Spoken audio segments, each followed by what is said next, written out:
Hi everyone, welcome back to another Python live stream on Faraday Academy.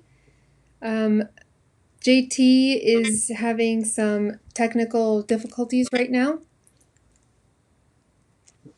so I just am going to go ahead and start the stream and see where I can get, or we can get, hi nobodies, with maybe trying out the Python challenge in the browser, thinking through some things, and then JT said he wouldn't be long.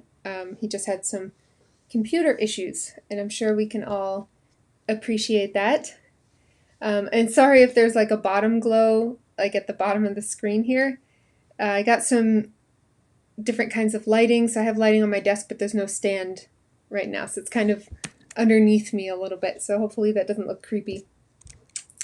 All right, so let me start the screencast. There we go. So here's the code that we wrote. It's basically in this GitHub gist. And we saved the code that we've been writing over the last two streams to solve the Conway's Game of Life problem in Codewars. And you can see it here. So that's a level 4. So that's really when the challenges start to get more advanced, which is why I think this took us a lot longer. Plus we're live streaming, so we're breaking it up over, a series of so many weeks. So then we have to get back into it every week. But it definitely took a lot longer than I was anticipating, coming from doing a lot of, level 5 challenges to going to level 4. And if you're new to Codewars, there's levels 1 through 8. And 8 is like the easiest and 1 is the hardest. So we're on level 4 now because we've gone down from 8, 7, 6, and 5 already in various streams. One more thing I want to say is that I will be taking a break from these Python live streams on Sundays, mostly because I'm busy the next Sunday. So I'll come back in a few weeks with a new Python series. Yeah, so this is the Game of Life that we're doing. Basically, if you don't know Conway's Game of Life, there are tons of programming examples. This is a very common programmer problem. And oh cool, they have a GIF here. So you can see that all these cells, it's basically on this grid, and they live or die based off of how many living cells are touching them or adjacent to them. And so you have to kind of perform the calculation whether or not a cell lives or dies.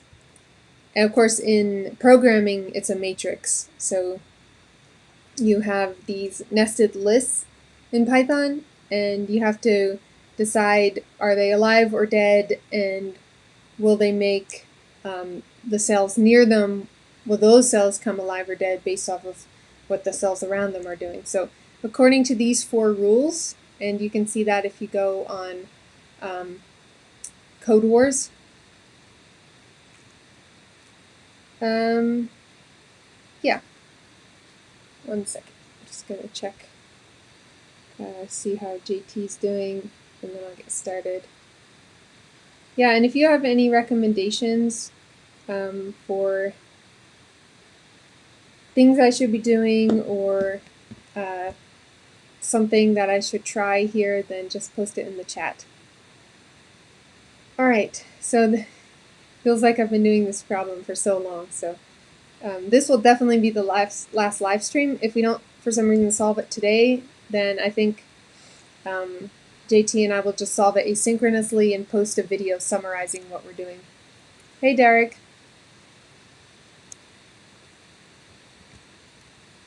Okay. So I'm just going to post it in here for now. And these are all the functions that we wrote. They're all in that gist. Okay. So we don't need, so in here we have access to an HTMLized function in the scope already. So we don't need to make our own. Oh, because in the tests, yeah, the HTMLized is down here. If you can see that, maybe I should zoom in. Oh, it's already kind of zoomed in, so let me know if you can't see it. Okay, so I have my build state map, to map out all the possibilities for each cell, whether or not it should come alive or die or stay the same. This is to get cell value and ensure that everything, that I'm not looking outside of the scope, outside of the proper scope. And then I have get generation, which basically does almost everything. And you can see there's 5 nested loops in here, for better or worse. We'll optimize after. Okay, and then, so what we were having to do, and I'm going to run the test real quick because we had it partially working last time. Cell state map is not defined. Okay, so I think, let me get rid of this. Let me test it. Cell state map is not defined. So where am I doing cell state map? Okay, so I'm doing it here. Yeah, I'm not defining cell state map anywhere. So I think I'm passing it in to here. Active bit count, all but center bit. Yeah, let me just search for build state map. No, actually I'm not passing in anything there. So I think I have to initialize cell state map. Let me see.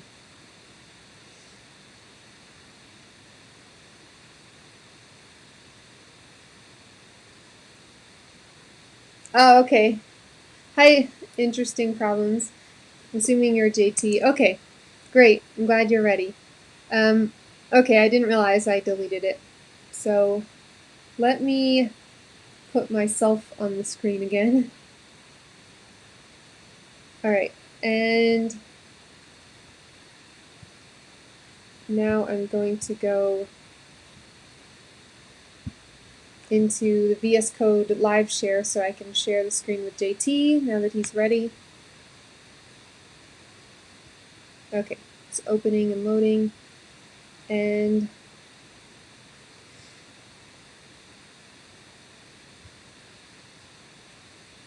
just 1 second.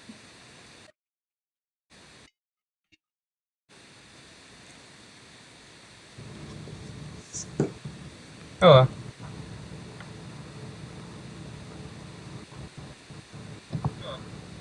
Hi JT, can you hear me?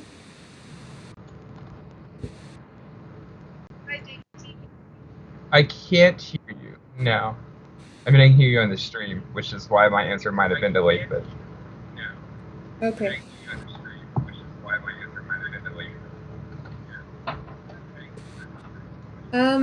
No. This might be me. Let me unplug my headphone and plug it back in. Okay.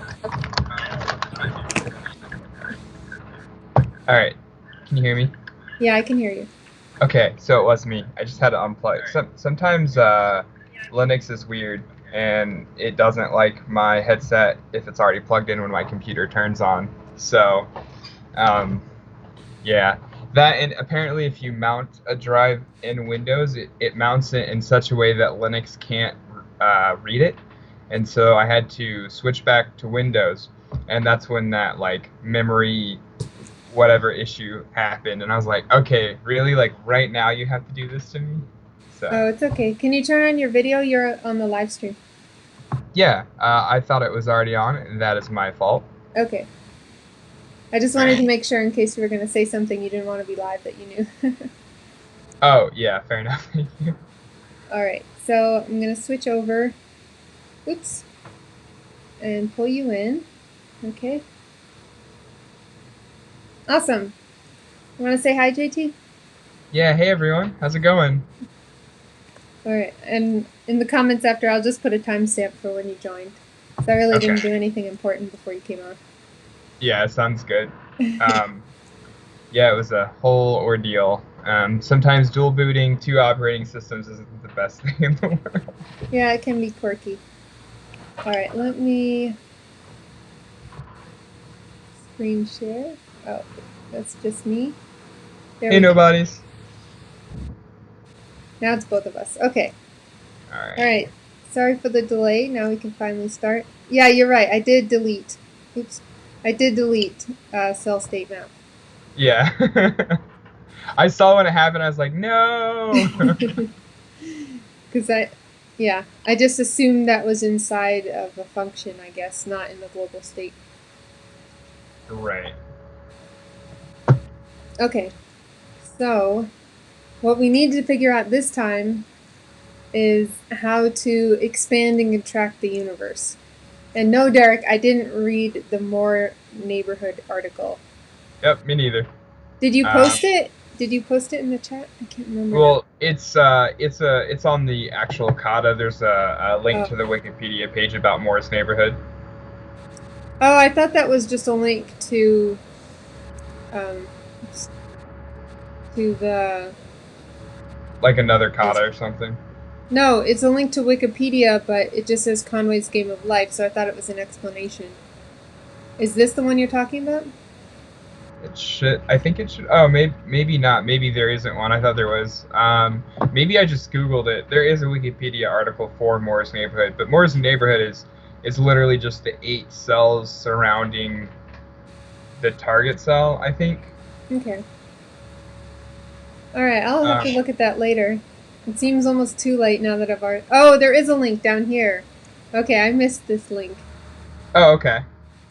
Yeah, I'll have to look at that later. It's, yeah, kind of late for already doing 2 live streams on this. Derek says it's more than that, more than just 8 neighbors. Okay. Yeah, I do plan on reading it, but as for expanding and then cropping universe, I had a thought about that last night.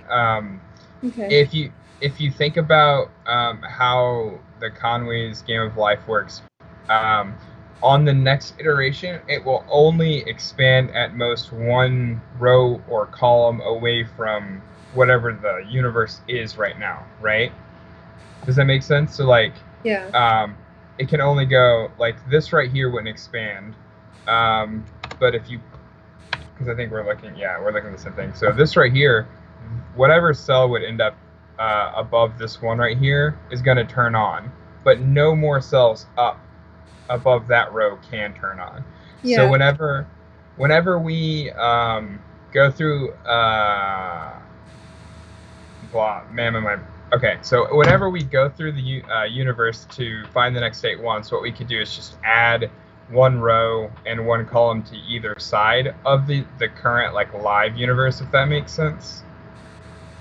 Okay. And then Um, get rid of all the extra after? yeah. So once we get to the final iteration of the generations, we can go through and just find where the top left point of the live universe is and the bottom right point of the universe, and then just grab that range of cells. That's my first thought. I don't know if you have anything better than that.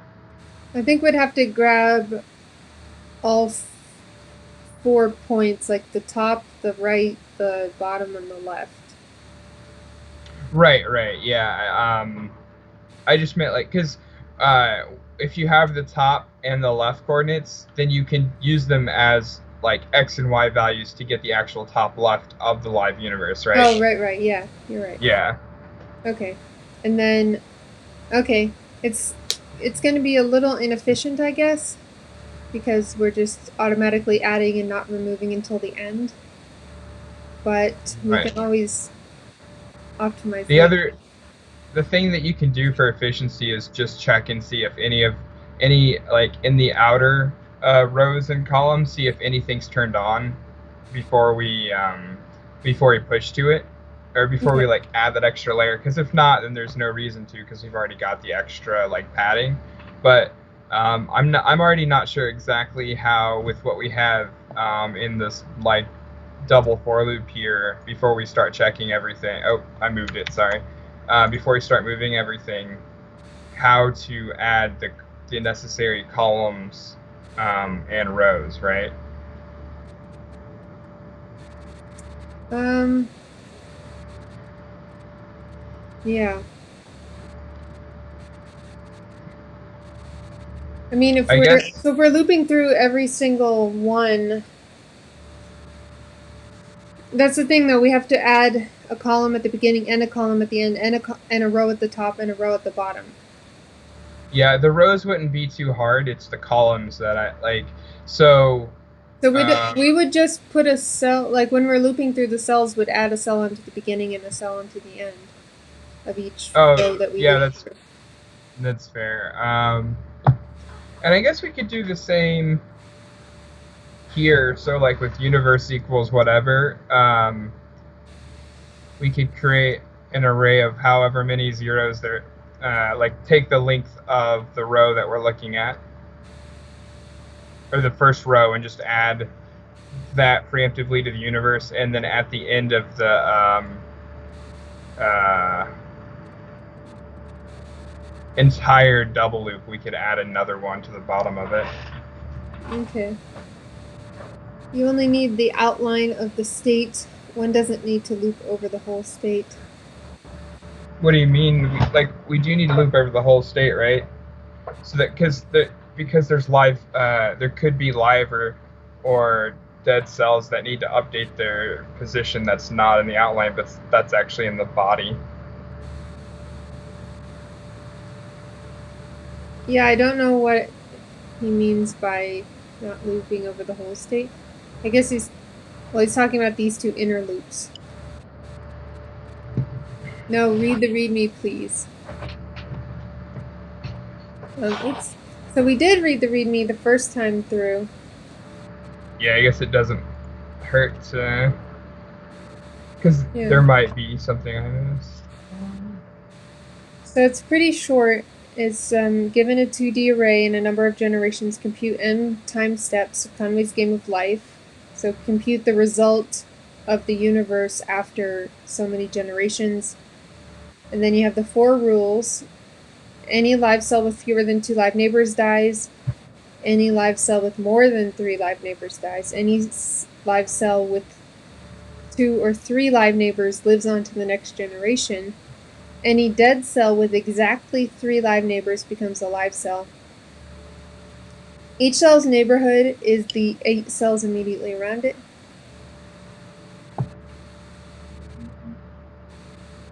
I meant the more neighborhood. Oh, you mean this in the Wikipedia. The universe is infinite in both the x and y dimensions. All cells are initially dead, except for those specified in arguments. The return value should be a 2D array cropped all around the living cells. Okay. For illustration purposes, 0 and 1 will be represented as these colored blocks. You can take advantage of the HTMLize function, which is what we copy-pasted into our local. So, oh, is it, this is shorter? Yeah, this Wikipedia, JT, have you seen this Moore's Neighborhood Wikipedia? Yeah, I'm actually reading it right now. Okay. I Okay. So, this is talking about some of the background. And then, so the Wikipedia article. Okay, so the algorithm. The Wikipedia article talks about the algorithm. The idea behind the formulation of Moore neighborhood is to find the contour of a given graph. This idea was a great challenge for most analysts of the 18th century, and as a result, an algorithm was derived from the Moore graph, which was later called the Moore neighborhood algorithm. The following is a formal description of the Moore neighborhood tracing algorithm. Okay, so it kind of maps out in code the algorithm. And then there's the termination condition. The original termination condition was to stop after visiting the start pixel for the second time. This limits the set of contours, and the algorithm will walk completely. An improved stopping condition proposed by Jacob. Okay. So JT, did you read the algorithm? That's what I'm doing now. I'm trying to like It's take hard. it in, I guess. It's hard to read it live on the stream because it's, I guess, dense. Right. Um, hmm. I feel like after we finish this challenge, we should contribute to Wikipedia and somehow update this article. Yeah, it's Wikipedia is like a good source of information, but sometimes it's very dense.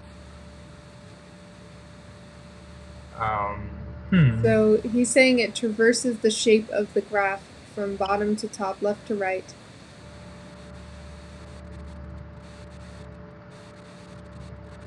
Okay. Top. Yeah. Wait, hold on. He said Oh, version. oh yeah, it says that here.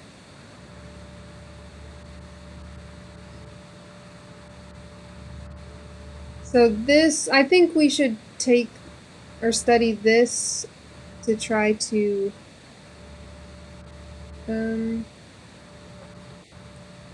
oh, nobody's. What language are you working in?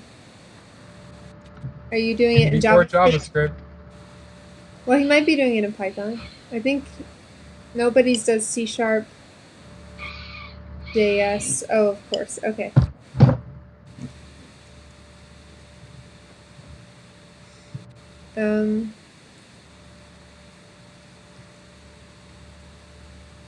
That's current pixel. Okay, so it goes through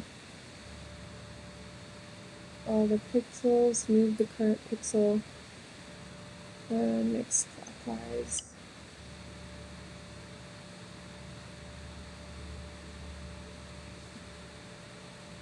Oh, yeah. That's fine. Once you have it done in one language, I feel like then you could implement it in any language. Because we all have the Yeah. same basic loops and functions, pretty much. Um, I I am not understanding the algorithm very well at first glance, if I'm being honest. I think it's hard to read live and digest it. So I think we should continue just with what we're planning on doing here and then go through it later. Because Okay. otherwise, I'm going to be sitting here not talking for 10 minutes and breaking it down. Yeah, for sure. Okay, so for each row, well, right. We want to know how large a row is, and then we want to add it before we start actually going through the grid, right? So Yeah. We could do something like your universe dot push. Dot pen. You're right. And then, right, this is Python, so we could do something like 0 times The length. right? Yeah. Because that'll give us the length of whatever. Although, again, we're looking at cells, though, so for each generation, it's going to... Well, cells we're resetting the Oh, yeah. base of cells, so for it should be correct for each generation. Okay, you're right, yeah. And then... So this should work. And then we want to do it again down here. Okay.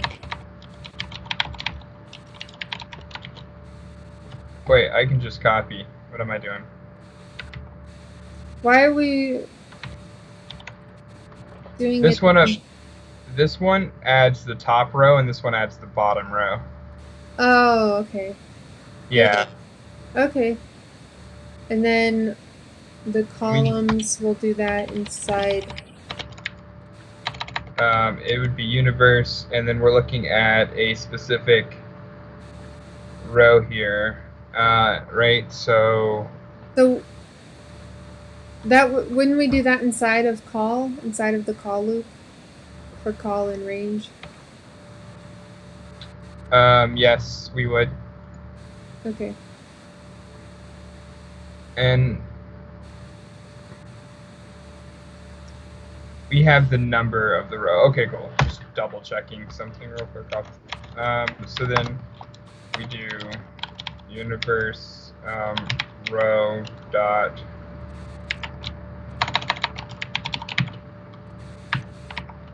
I think, right? And then we do that again at the end of the At the end, yeah. Wait, no semicolons. Yeah. All right. Okay. And I'm going to put a space here because I think that makes it slightly more readable. Now, if we run this, we should get something that is or no, it would be 5 by 5, I think. Yeah. So we should get a 5 by 5 grid once we run this now. So I'm going to try that. Okay. That is wow. Not what I expected. How come the first one? The first one is just the input. Like it's showing what the input is. And no. I mean the first line in the big grid has like 3 extra spaces in it. Oh, so that's a good question. I'm not sure exactly because I feel like here let's print out instead of the graphical representations. Let's just print out the output board state. And then I'll hide these.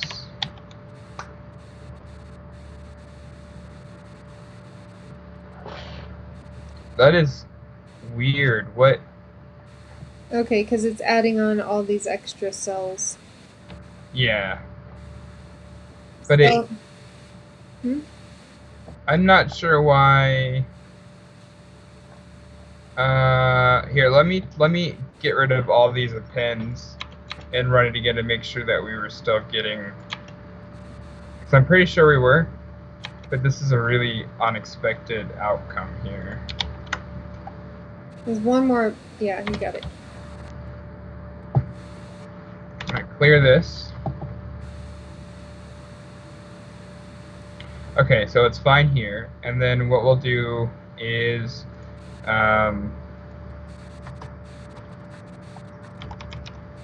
no, we only want to do the. So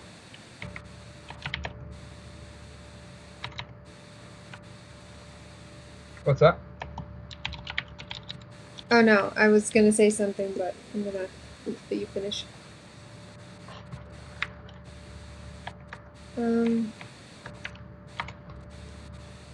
It would be here, right? Because we want it after all of this, yeah.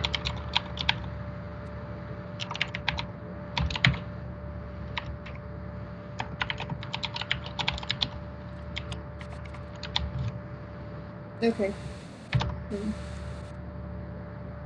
Oh. Yeah. Oh, never mind. Alright, you saw it at the same time. Okay, so yeah, let's try out just the rows then and see if appending rows works. Okay, so we must be appending in the wrong spot.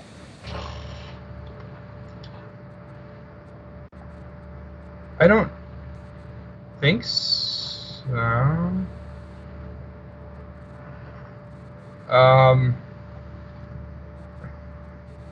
Well, because we're appending. Oh, I see what we're doing. Yeah.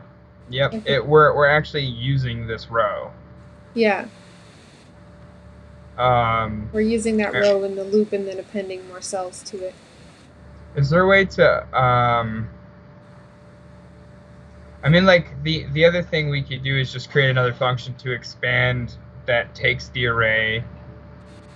Is there a way to append like to the beginning of an array in Python? I don't remember the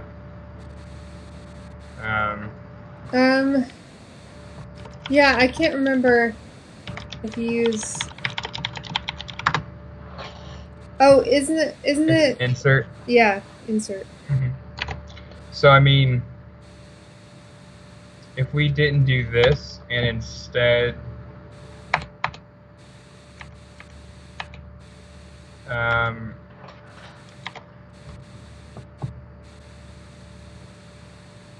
so we want to do it inside the the generations iterator.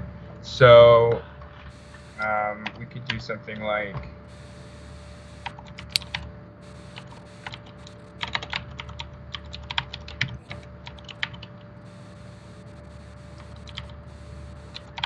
Expand universe. Okay, so you're making a function called expand universe. yeah. Okay. And then we can just do above the get generations.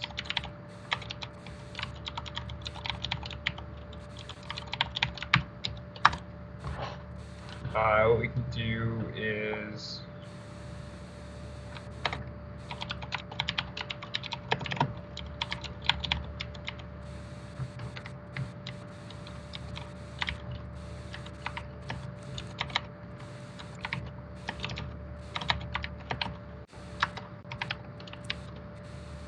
All right, so you pass in the whole universe, and then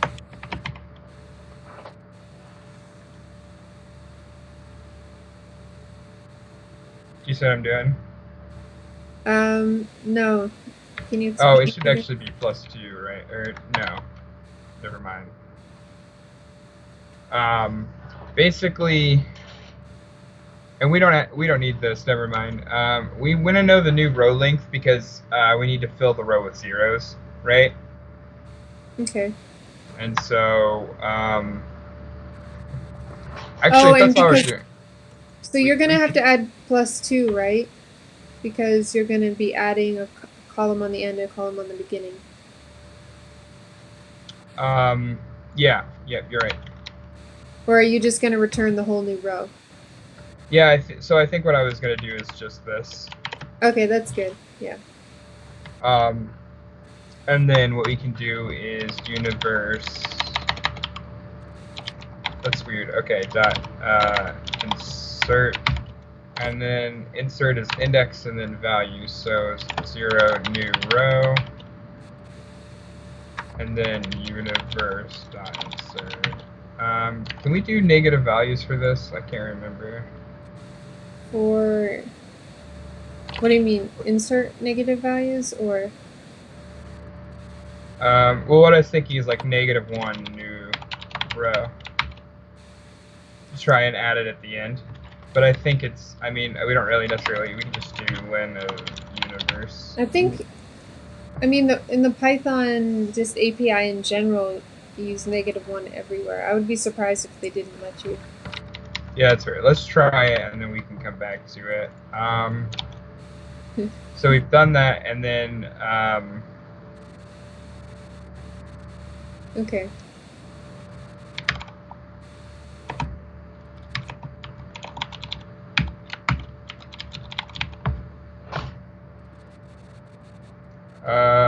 so we're adding this. We want to loop through every single one. So we're looking for the length of the universe, and we want to start at 1 here. Actually, why don't we insert the rows at the end? Because then we can just do for I in the range of universe or length the universe. Sorry. Okay, but so I just want to understand why you're doing it there, because we're already looping through every single possible way that we could inside of get generation. So if we do expand universe like a function, shouldn't we be just appending to the beginning or the end inside? Because we're already looping. We already have so many loops here. Yeah, for sure. The only reason I wanted to do it like this is part of like my debugging method, but because when we added it in here, it gave us this weird issue. I figured what we could do is,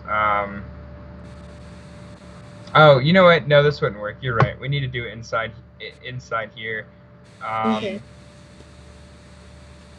or before our for loops.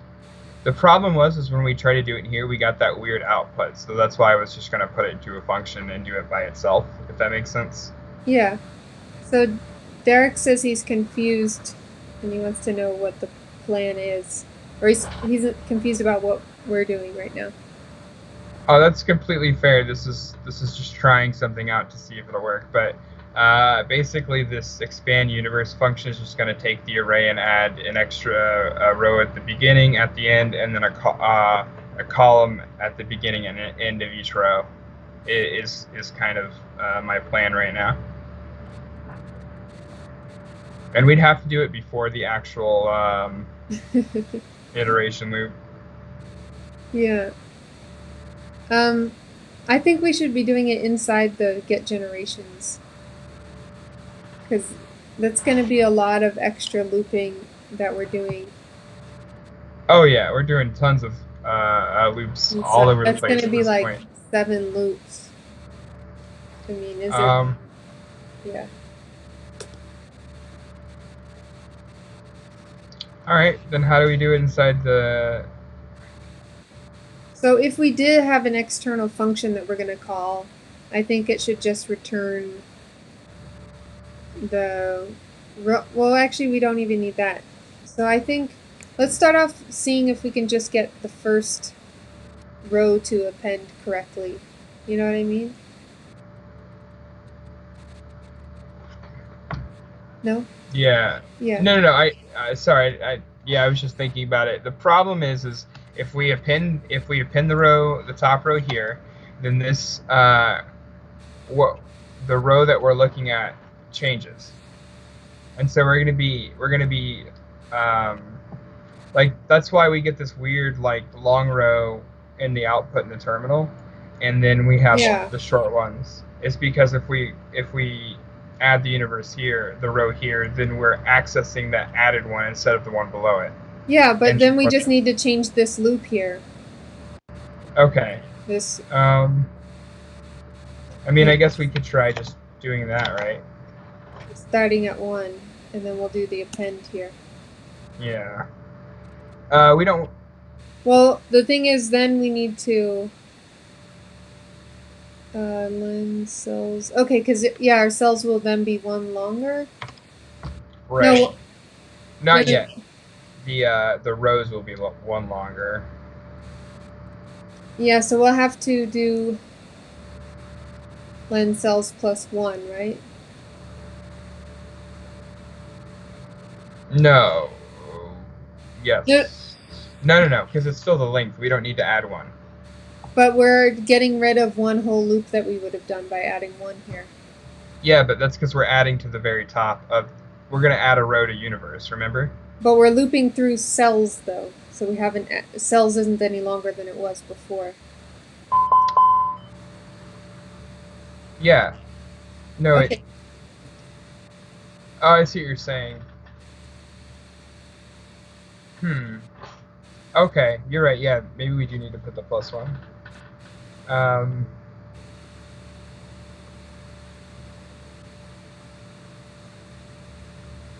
Yes, let's try it, and then if we get an index out of bounds, then we'll know what that is. But I think you're right here. Sorry. Okay. But then we still basically just do the same thing here.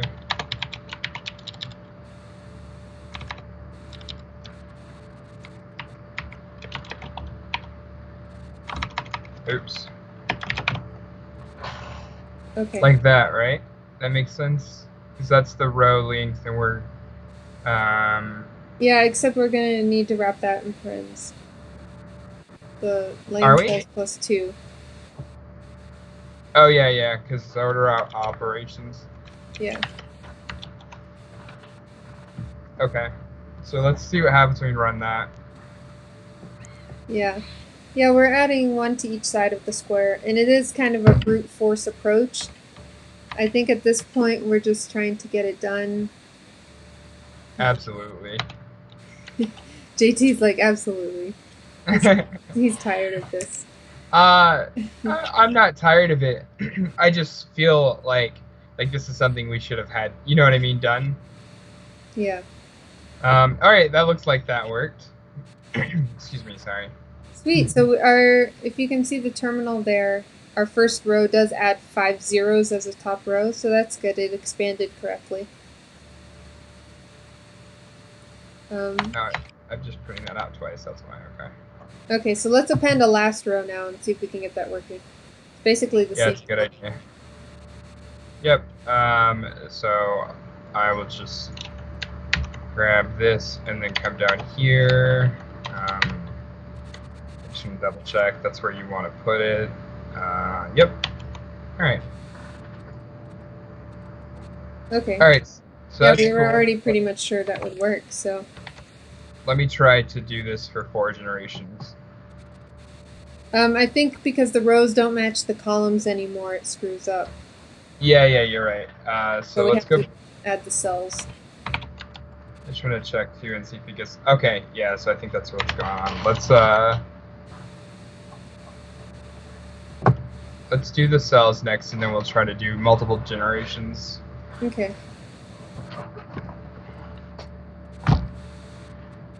Oh, you know what? We don't want to start from 1. Now that I think about it, we want to start from 0 because each of those, as we for each iteration, we're expanding so that those can turn on. So we actually want to be looking at each of the cells that we did add. Okay. And so. All right. I still think we want this length of the cells plus.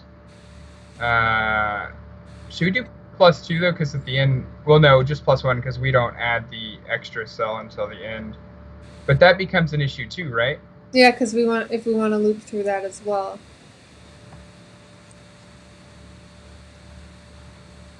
So, I mean, should we expand first and then loop through everything? Yeah, but then. I mean, we're looping through a lot of extra cells because there'll be a lot of empty cells we're just mindlessly looping through. Yeah, I'm not sure that there's a better way to expand and contract the universe, though. Like, I can't think of an easy, better way. Okay.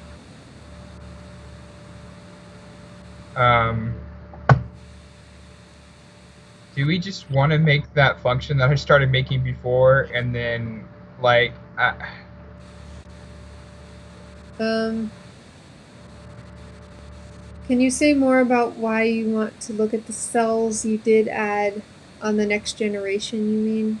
Or on the current iteration, you want to look at the cells you already added?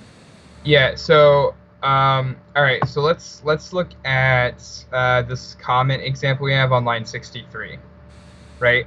So as we're going through, we check the cell,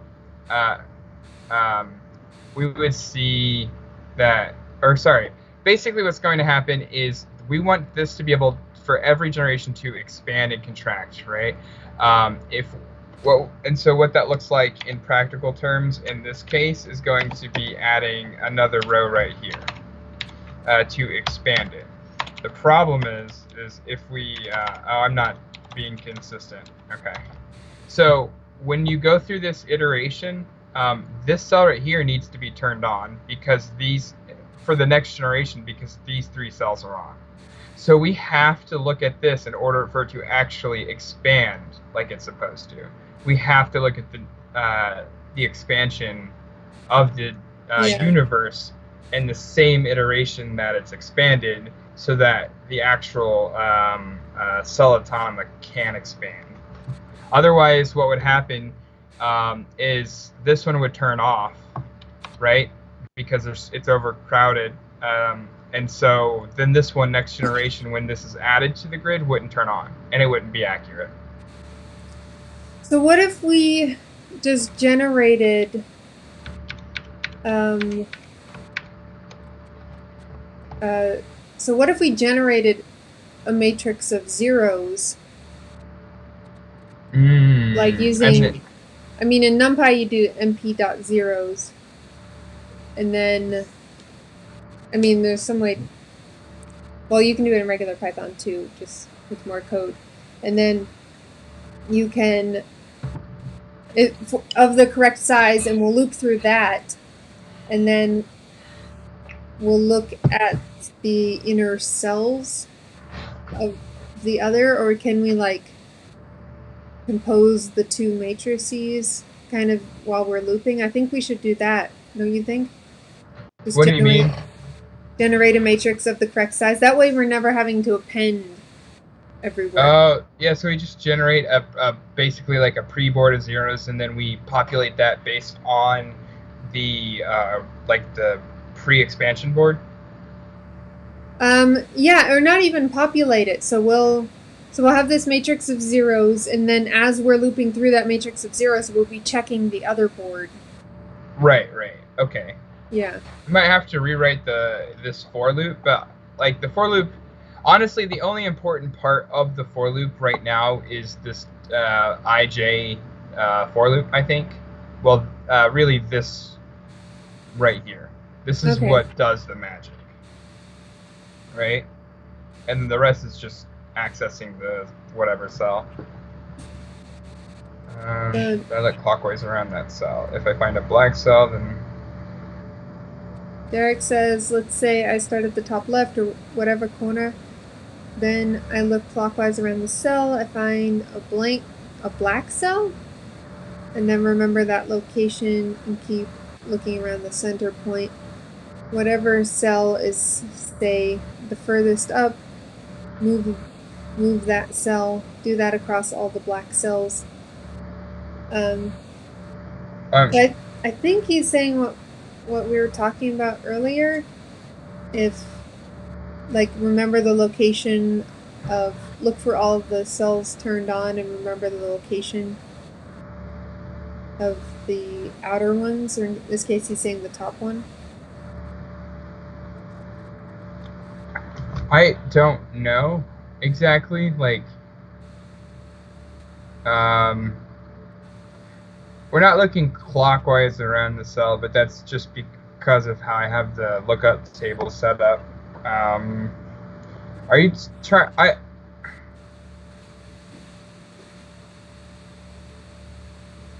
Yeah, I'm honestly, I'm not completely understanding what you're saying, Derek. Yeah, I think it's a little bit hard to describe in the chat. Mm-hmm. Or hard to convey a couple sentences of text.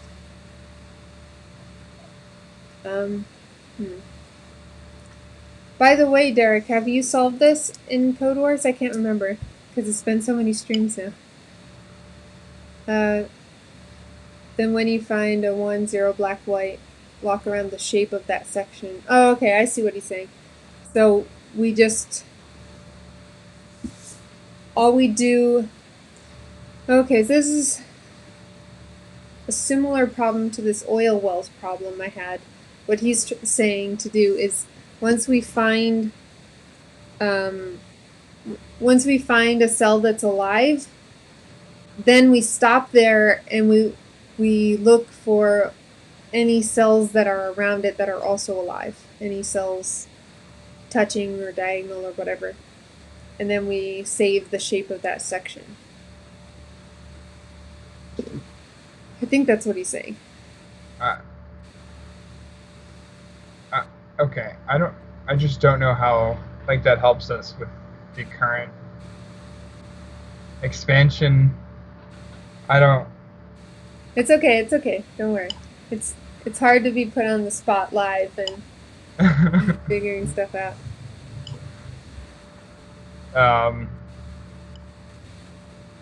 So nobody's is stuck on expansion, and Derek hasn't solved it either. So we're not doing too bad. Yeah, I was like, all right, well, now I don't feel so bad about myself. Good. So, yeah, I mean, in my mind, I think making the matrix of zeros is a good solution just off the top of my head. But I don't know. What do you think, JT? No, I think that works. We'll probably have to mess around with the get cell value function. Maybe not though. But yeah, I think that's going to be the best way to do it. I am. Because I don't think it's going to work if we, or it's going to be really difficult if we just manually are adding cells while we're looping. All right, so let's do this. I'm just going to call this get generation old. I just kind of want to make a new function without getting rid of any of this stuff right now, so I can reference it. That makes sense. So def get.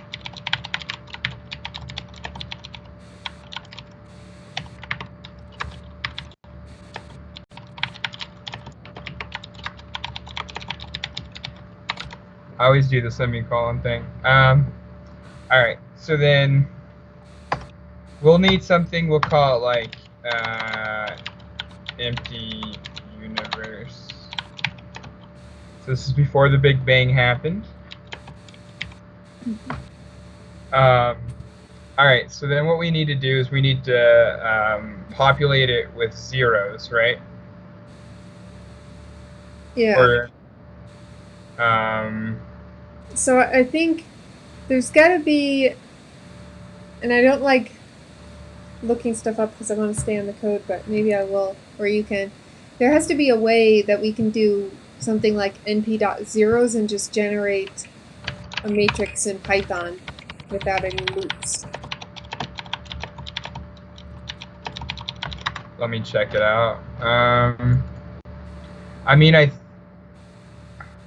we could probably do something that looks terrible. Oh, this is Python. What are we doing? There's list comprehensions. I'm sorry, 1 second. My cat is doing something. Okay. Yeah. Still a loop, but a pretty loop.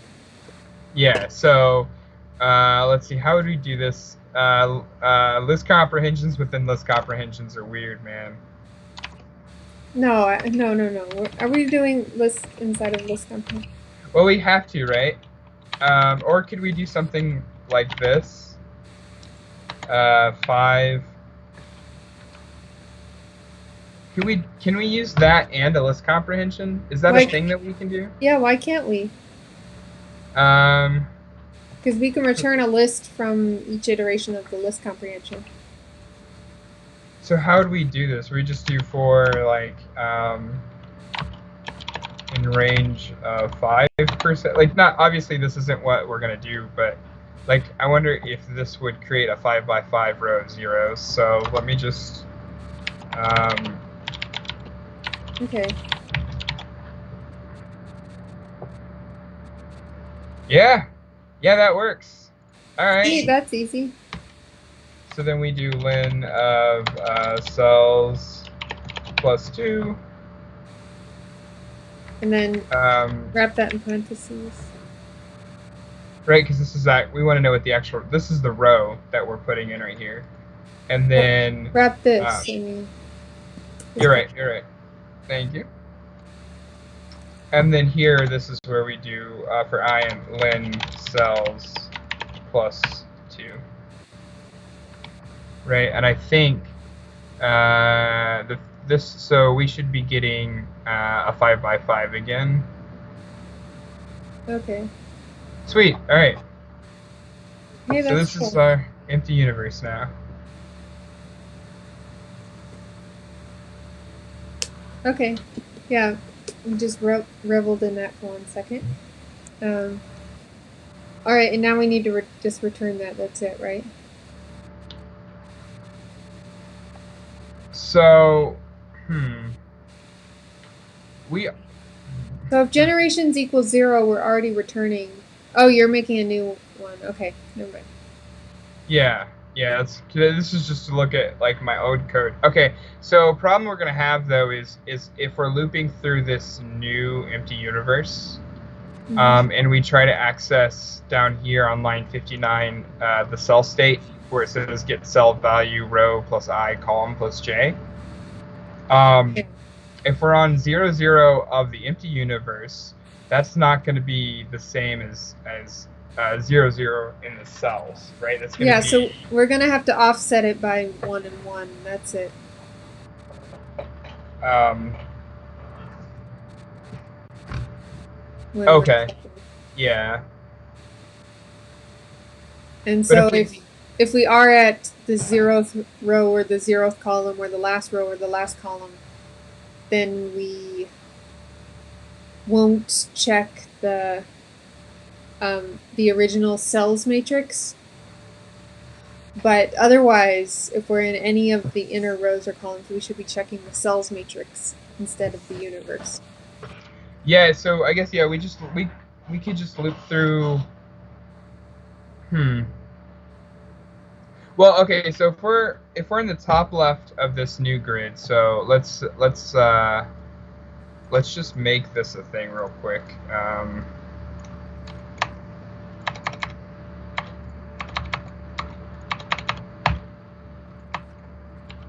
on line 72. Okay, Okay. I'm just making this the same as our input board. But basically, what's gonna end up happening, and you might have already like figured out how to fix this, but I just need to like write it out for me. So we're gonna have this is gonna be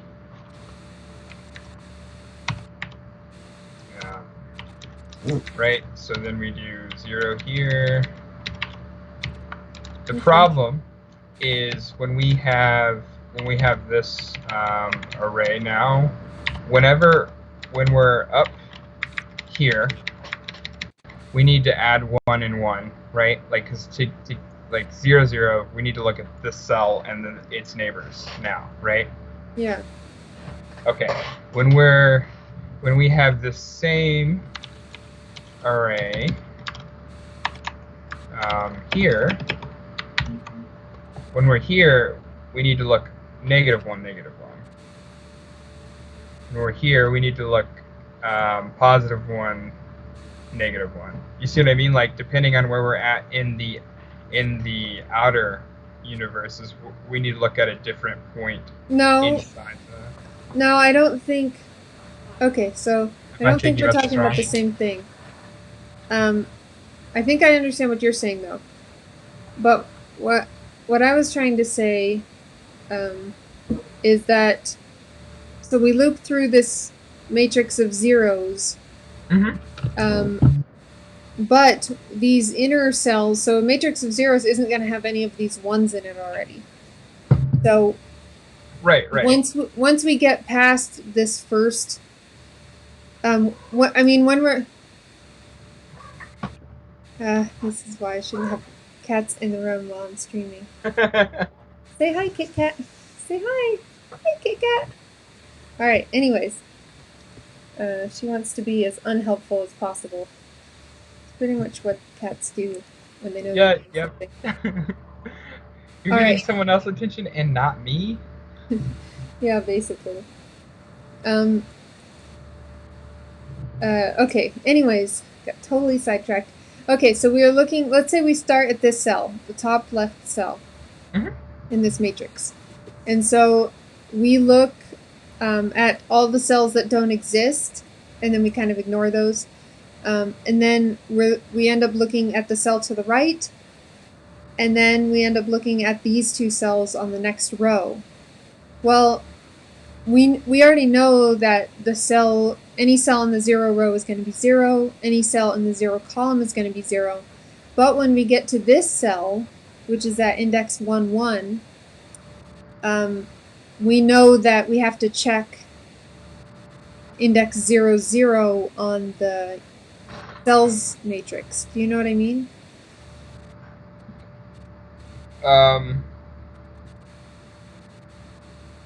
Do you know? Okay, let me see if I can make this better. So let's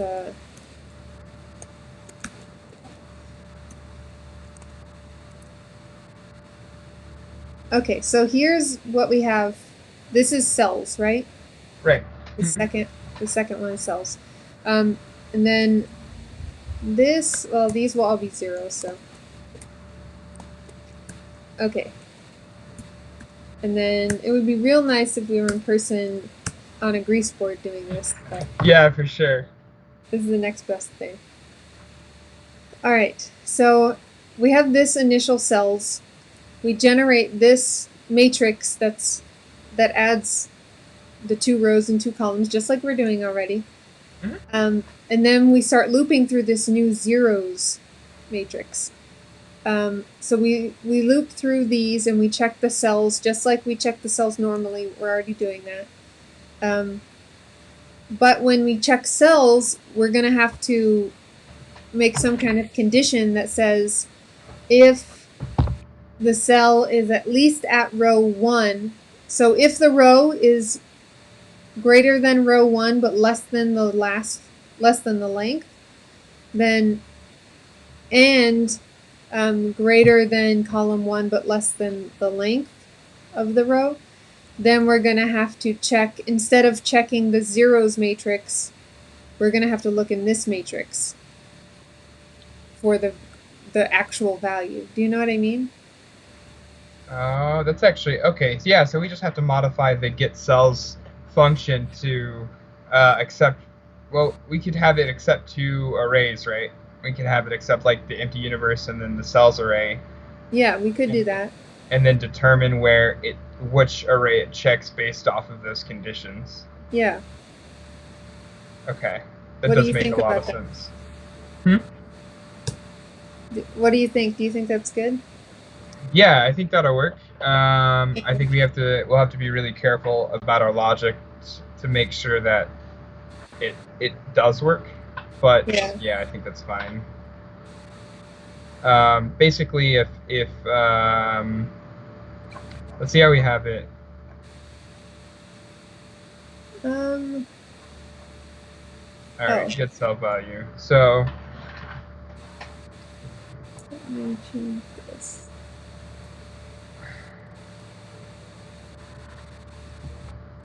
Okay.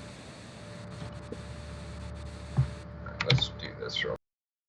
How do I? All right. How do I check in just a selection? I forget how to do this. How to do what? With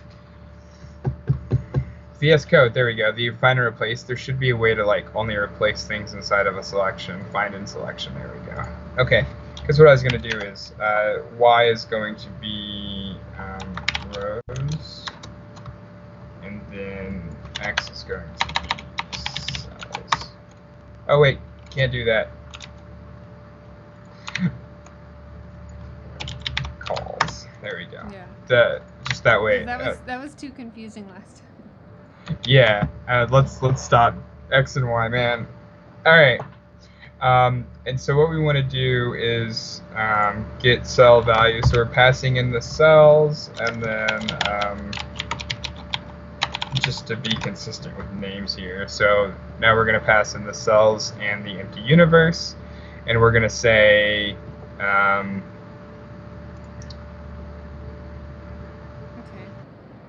this is okay. So this is the we have a couple conditions we have to check here, right? First, we need to check if it's outside of the bounds of the empty universe, because we're going to be looping through the empty universe, so it's still going to have the same problem of the out of bounds issue, right?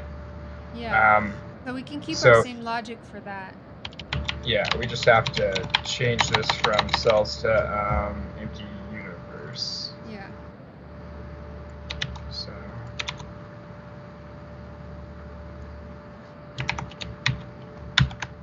All right, and then so that'll return to. Now this will grab. We can't just have it grabbing this here. So we need to check. Oh, actually, what we could do is this instead. We could just do, instead of returning 0, if either of these are false, maybe we could make it this like the out of bounds check, right? So if less than or equal, or sorry, just less than 0, or greater than the length of the empty universe, right? I think this works.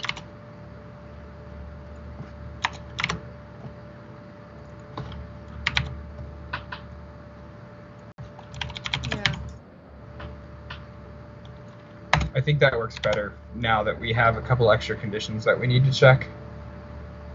Okay.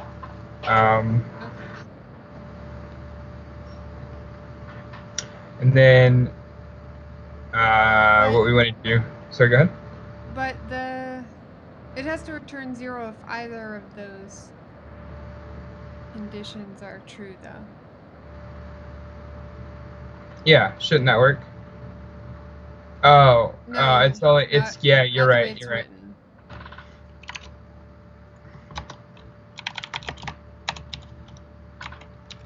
Written. There's probably a better way to do this. I just don't want to make this line 70,000 characters long. All right. I mean, that's fine. Yeah. I'm not too worried about it right now because we can fix it later. Yeah. Okay, so. Oh, wait. Can't we literally just do this? Like, if I remember right, Python supports this kind of, if 0 is less than rows is greater than, like, I think this works. I can't remember if Python lets you do that, but let's try it. Why not? Okay. We're not actually calling getCells anywhere right now, so let's just do this here. And then inside the getGenerations function, we'll do get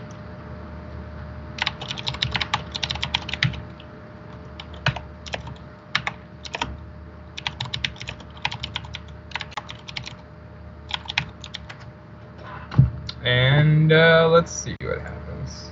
Okay. You want to write a test case for it, or you're just going to use the one we already have? You made a test case for the getCell value? Or I mean for getGeneration, because you're calling those print statements at the bottom. Are those going to work to be able to test this out? Or I guess we're just calling one. Yeah. Well, we're calling one, but we're calling the getGeneration. It's just not returning anything, which is why we're getting none. And I didn't print it, so that's why we don't see 0. And also, I can't spell. All right, there we go.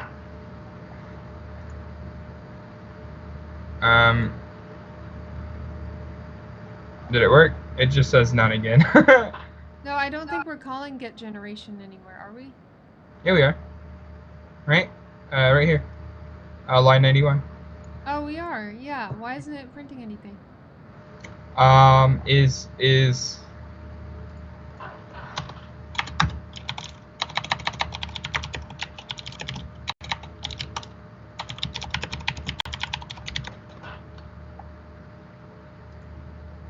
all right. Well, okay. Maybe you can't do it like that. I thought you could. I swear you could. Like, that's something I remember Pierre teaching us. I was an instructor at Kenzie. We could also be doing it wrong somehow. Yeah, that's fair. So let's just, we haven't changed anything significant since then, so I'll just. And then, I mean, I guess I still want to see if it will.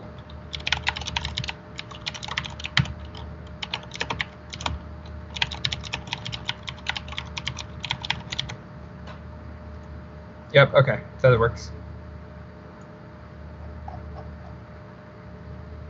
Okay. So now we have this empty universe, and we have a portion of the getCell face value done. So what are we doing next? So we're checking if rows is equal to 0, right? Then we're going to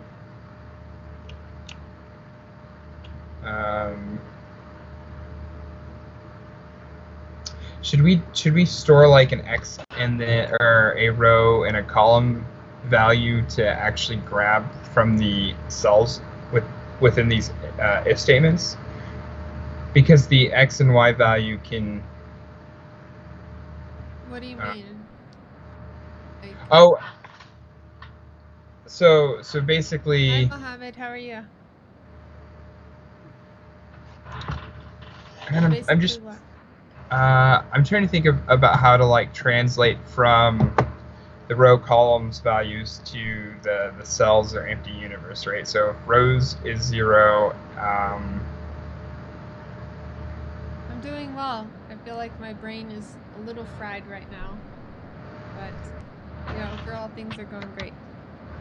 oh, we're checking if it's not 0 and rows are not equal to length of empty universe 0.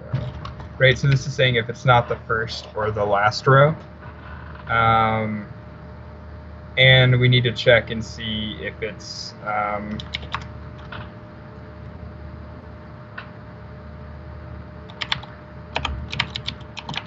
Well, we can't check that inside. So it has to be. what do you mean? Um. So basically, if the row. Oh yeah. I see how you're negating it. Okay, never mind. Never mind. Keep going.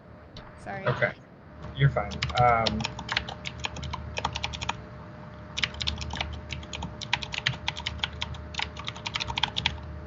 Yeah, no Oh wait, worries. This is not an easy problem to solve.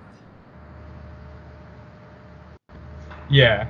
Well, how we've got the actual like mapping to whether a cell should be on or not makes it so that we can apply that same solution anywhere. We just need to figure out how to map to it, which is like luckily I think the way that we implemented the actual state decider, we'll call it like the state map, and then deciding whether a cell will be on or off the next row will actually end up helping us a lot once we figure out how to do the actual expansion and contraction and mapping the two matrices together. Yeah. So in the if statement, are you trying to put an extra and, or are you making an if on the next line? Yeah, I was gonna make an if. I don't Okay. know if I'll need this or if I'll need an and instead and make it basically one big if statement, but I think this should work. I think this Okay. is equivalent to and if, right? Like Um, having these two rows are equivalent to yeah, having this line and this line. So, basically um, everything nested inside of it. okay, so basically we're saying if this is not the first and last row or column, then we're going to be grabbing, um, well, okay, so the problem with this is if row is 1, right? And we go down here to line 83. Actually, let's just move since we're like talking about this. I'm gonna stay up here on the Okay. line like 37 is where we're at. But that way we don't have to like scroll back and forth a lot while we're thinking about this. So Okay. right now this is saying if row is not equal 1, or sorry, not equal 0, or the last one, if columns is not equal 0 or the last one, right? So basically this or this or even any of the two um, columns. So that means if it's 1 1, we want it to grab this, right? Well, the problem is if we say 1 1 and then we try to look at the cells, it's going to grab this middle one, not the 0 0 of the cell. So we would need, man, mapping it to this without pre-expanding is a pain. So how is it a pain? Because Well, we well, already think have about the condition. it. Look, so we have the condition. So anything in here, like here, map to cells matrix, and How do you do that though? the else we map map to universe, this empty Okay. universe. All right, but how do we do this portion, right? Because in this case, rows is going to be between 1 and 3, right? Okay. So if you look here, if we're at 0, 0, then we're going to look at, when we look at 1, 1, we think we're going to be looking at this cell. But what we'll actually end up doing is looking at this cell with how we have it, unless we subtract 1 from X and Y. But if we, or row and column in this case. But if we subtract, yes. 1 and we're looking at this one, actually, let me, Why wouldn't that work though? It might work, and I was, I think, well, okay. It's just a matter of conditionals. Like what we're already doing, basically. Check if it's one of these inner cells, and if it is, then we look in this table for the value. There's something that's bugging me about it, and it might just be like, I don't know. Let's try it and see what happens. I feel like something's gonna go wrong, but who knows? That's great, JT. I feel like something's gonna go wrong. Like, call it intuition maybe. I feel like there's something wrong with it, and I'm just like not catching it. But also it could be that I'm like, that's completely BS and I'm just wrong. So, all right. So what we can do then is, should we just return cells rows -1, calls -1? Otherwise, return empty universe rows calls, like that? Yeah. Okay. All right. The only thing is, oh yeah, so our checks will catch if it's out of bounds anyway. So otherwise, this should work. What if row is not the first, not the last? So what if it's one of these rows, but then the column is the first or the last? We are missing for that, right? Because it's just not gonna, it won't do anything for this cell or this cell or any of the two below it as well, right? So yeah, I think that's how we wrote our checks. We might need to update these because we're checking if row does not.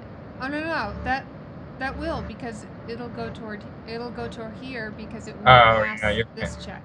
Yeah, so we'll be fine with that. Okay. Otherwise, it should get here. If it goes here, then it'll go up 1.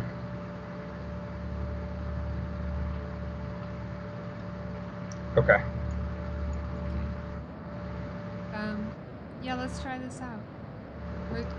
We're still gonna rewrite the get generation function, right? Yeah. Okay, so let's try it like this. Print it, and then we want to check for 0, 0 cells. I don't know why there's no IntelliSense to help me do that. Okay, it might be this VS Code live share that we're using. It happens even when there is no VS Code live share for me in Python. So it's something about my extensions or plugins or whatever, I think. I just have to figure that out. So this one we should be expecting, this is Python, we should be expecting 0, and then 1, 1, we should be expecting 1 given our array. Oops. All right, so let's see what happens. And 0, 1. Sweet. Yes. All right. So now that we've got that, we just have to loop through the empty universe. So, well, first we have to loop through all of these. And since we've created the universe, we don't actually have to do anything there. So row in Oh wait, no, we're looking at the empty universe again. My bad. And then loop through the columns.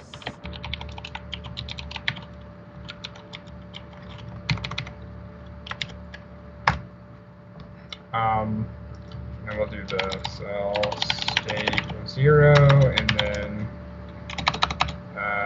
I'm not typing all this out.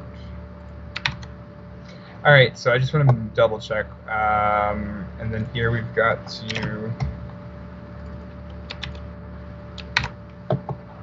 So that should be what we're looking for, right? Because we grab the row, the column, -1, 2. So like, okay, that should work. And then. All right, bye, Derek. Thanks for helping us out. Hey guys.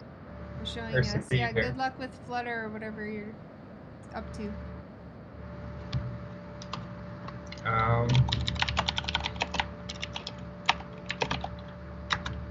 right, so we're basically copying some of the same logic that we had from the old get generations.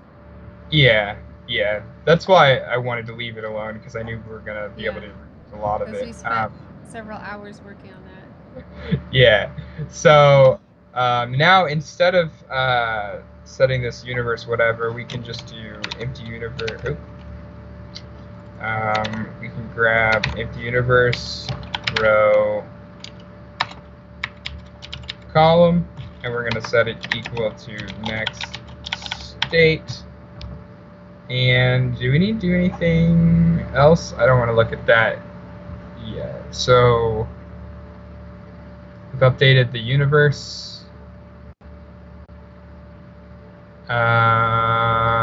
Oh, you know what? Actually, we want to do this empty universe initialization inside the generation loop, right? Oh, right, because we're gonna have to regenerate it every time. Yeah. And then we just set cells to universe again. Okay.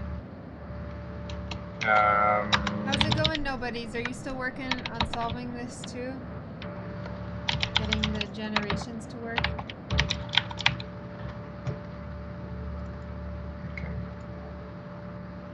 Okay. All right, so man, this should work, right? Are we? Yeah. I think we're doing everything we need, because we generate the expanded universe, right?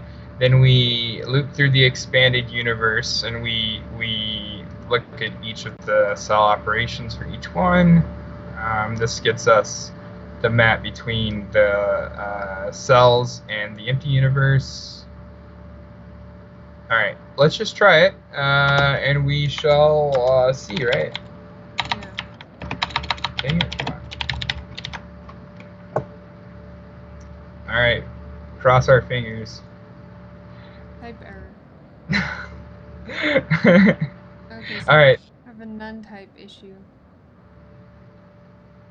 Oh, are we not returning? No, we are returning, but like, what?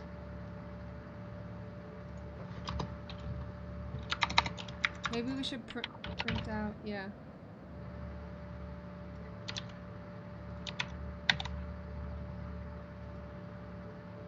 Okay, so we're printing out the result of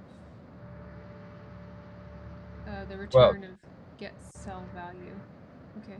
So that's 1, 2, 3, 4, 5, 6, 7. So that would be all of this, and then these two as well are zeros, which I think is right, technically so far. Yeah. Why is it getting none though? Where? So it's on this value right here.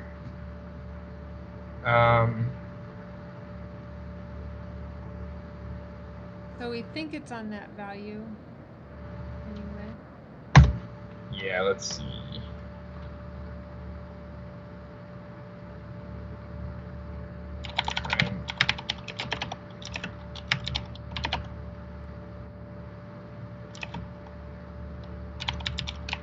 Yeah, don't print the values.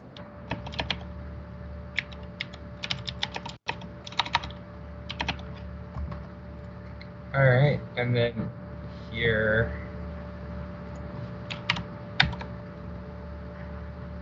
Did you? Okay.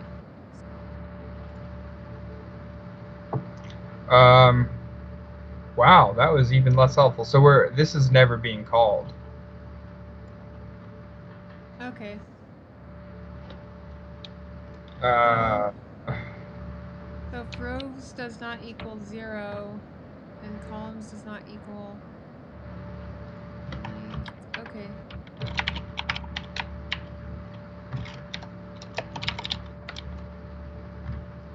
just want to see what. Yeah, it would be nice to be able to step through the inputs of these functions. Okay, so it's called 3 times. Yeah, it's the 4th time that this is called, which means we're not even getting past this first 0 here, right? Because that's true. Because it'll go. Okay, so let's say, man, it's like almost hard to do this without expanding it more, and then it loses the. Wait. So this is because it's not printing till here, so it's already returning a couple times. Returning zeros. Yeah. It's weird that like when we printed it down here, we got 7 values, but when we print this right here, we're only getting 3. Yeah.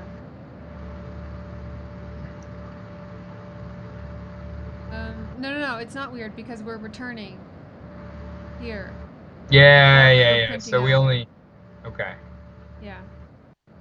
So it's not hitting this print statement, that's why. You're right. You could put the print statement at the beginning. Yeah.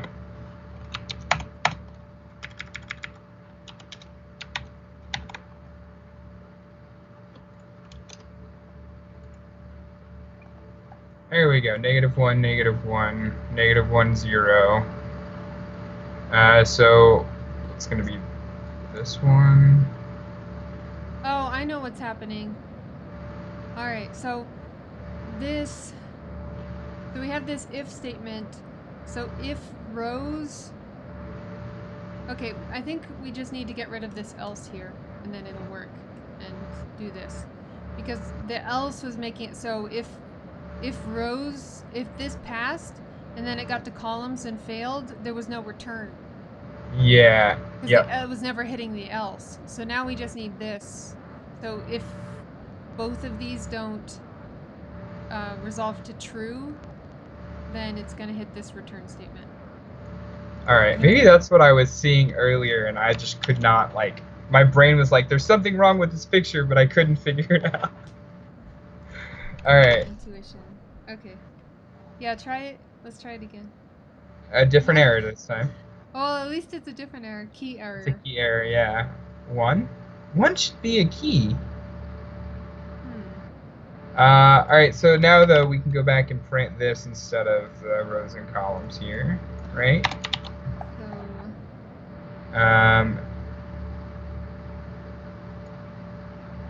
Just to see how far it gets. So 1, 2, 3, 4, 5, 6, 7, 8, 9. Okay, so this is the first cell. Yeah. And then it only goes the correct zeros. That's good. The correct digits. Right. So what? And then let's double check what the cells. The key errors from here. Where are you at? Row column. Oh, yeah. That's what it's saying, right? It was line 69 before you put that print statement. Yep. It's still line 69, right? It's line 70 now. Oh, no, I think it's line. Well, it says line 69, but the actual error is on 68. Oh, okay. So yeah. It's here. It's that the cell state is a key that doesn't exist inside cell state map. So I'm gonna. Okay. Um, Dang it, I've done that so many times. Oh, so we're getting the error from cell state map again. So Yeah. we need to see what the key is. The key is 1. Why is the key 1? It shouldn't be 1. No, it should be 1, I think, in this case. But because we're what? checking this. Sorry, go ahead.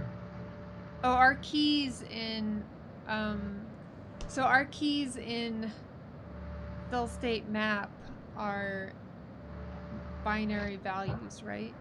Yeah, they're basically represent. So, like for instance, if we were looking at this 0 right here, the cell state or the state key or whatever we're calling it right now is comprised of. Wow, this is like difficult to only highlight the things that I want to highlight. I But know basically, what you're talking about. Those 9 Yeah. cells. Yeah. That 3 by 3 square. Mm-hmm. Okay, so. But, I mean, it's a binary value, and if we're just passing in the number 1, then the keys, I mean, you can print out that whole dictionary, and I don't think 1 matches up to any of the keys, just the integer 1, right? It should. Yeah, it definitely should. So 0 would be solved, or not solved, but 0 would be off. 1 would also be off. But I mean, Because the key values in that are binary values, not the integer 1. You know what I mean? no, they are integers. Look at the build state map. That's why we loop through Oh, okay. I and yeah. So plus, even if they were binary, I think it would convert them to like an integer because binary and decimal are literally nothing different as far as a computer is concerned. You know what I mean? But I Like think if you you'd look have at to convert them. I'm not sure. That's something I want to play around with now. But in this case, 1 should absolutely be a key. Well, it's saying it's not, so. Yeah. Oh, you know why? I know why. It's because we don't call a build state map, I'm pretty sure. Oh, okay, so we're not building it first. Yeah. Okay. That makes sense. All right. Yeah. We've been playing with this problem for way too long, and our brains are fried. Okay, so now we're getting a different error, so that's good. List index out of range. I don't like that we're getting this error. This is not an error we should be getting. Yeah. Because Okay, this line 38 and 40 should take care of it. Okay, so why isn't it?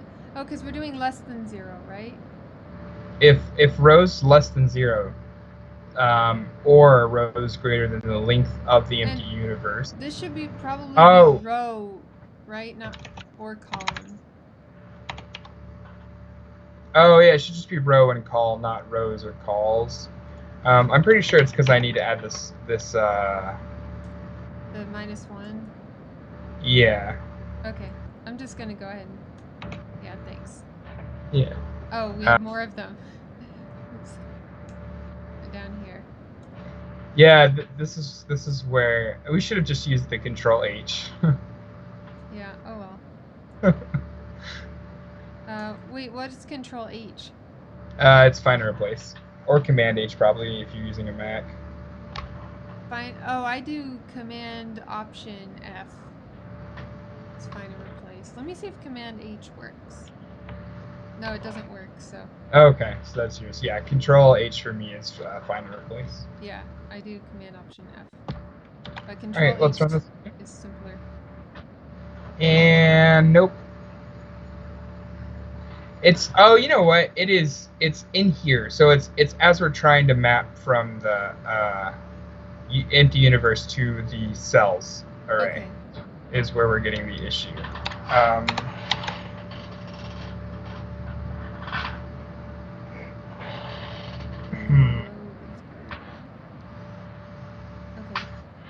Should we just print row call and then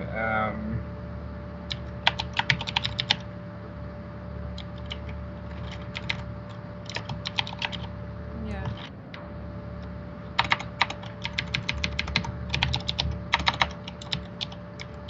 So 46 is the offender, right? Yep. Okay. Because it was 45 before I put that in Yeah. there. So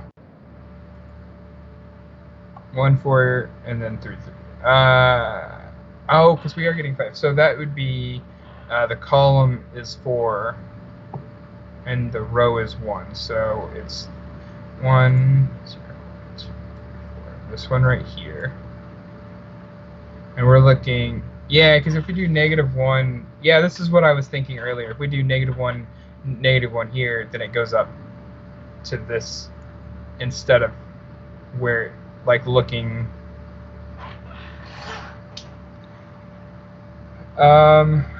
Maybe what we should do. Yeah, this is what I was thinking. Is we should like maybe create a point here. So, uh, what do you call it?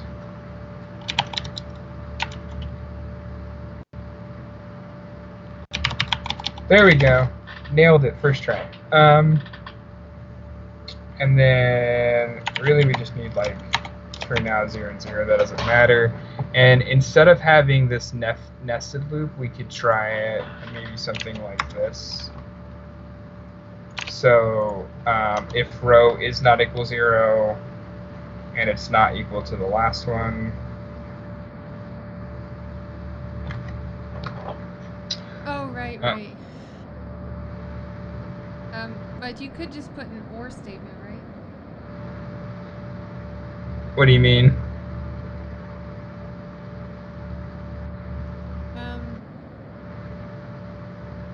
So because these have to both be true to look inside of the cells instead of empty universe. They don't though. They do. So oh Or yeah, you're right. No, you're right. or wait, am I thinking about this right? Okay. So if we're checking the rows, that if the rows are if row wait Oh, I'm sorry. I because we're forgot that checking, yeah, our scrolls affect each other, or yours affects mine anyway. Yeah. So if row is less than 0 or row is greater, yeah, because we're just doing or is here, and we're basically checking if it's in these bounds. So if it's in the inner square. So because otherwise, no matter what, so we don't need this extra line in return. Wait, where is it? Yeah, we didn't need that extra one. you're talking about The one you scroll had down there a little. before. What? Let's. Sorry, I I'm, just totally give a bad explanation, I think. But we didn't need to put this on separate rows. Yeah, so it's correct now, I think. well, this is what broke before. Yeah, so something's obviously wrong, but I think that changing it to 2 separate if statements isn't gonna fix the problem. Yeah, me neither. Once I did it, I started like thinking further down the line, and I was like, no, all right, that's not gonna help. So we're getting 1, 4, and obviously 3, 3 is the cell size. So yeah, cell world size. So like, Okay. if we just subtract 1. Okay, so again, we're looking at 1 and 4 is the x and y coordinates currently. So this row is 1, and then 1, 2, 3, 4. So we're looking at this one specifically. The last one, yeah. Yeah. So if we subtract 1 from each, we're looking at 0, 3. And 0, 3 would be 0. And then we're looking too far over still. You see what I'm saying?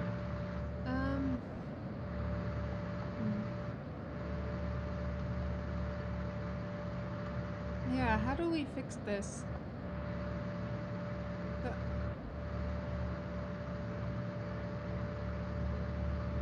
Okay, so oh, what were you gonna say? No, you're good. I was gonna say something and then I realized, like I was gonna ask a question, then I realized my own answer. Sorry. Oh, okay. Was it a good question that you should tell everyone about? No, it was like one of those brain fart stupid person question moments. Oh, okay. Like, why are we getting 4 here? Wait, no, never mind. There's 5 and 4 is the last index. So yeah. Okay. All right, so since we're getting the list index out of range, so when does it become out of range? Wait, why are the last two 3, 3? What are we? That's I can't those are remember. that's the length of the Okay. cells. Yeah. Okay, so this is what we're printing. We're printing out the row and the column, the length of the rows, and then the length of the columns. Yeah, yeah. Sorry, that wasn't. I could have printed out better, but I just wanted something quick. And then, so that's printing, okay, but then we get a trace back. So is this trace back happening on the next row? Or is it No, happening? it's Okay. happening on the one that's like the last one that's printed out. That's why. So like you see it print row call, and then the lengths, and then it returns cells, and it's this area right here that's erroring out because one cells 1 4 does not, or sorry 0 3 does not exist. Okay. It's 0 2. Um,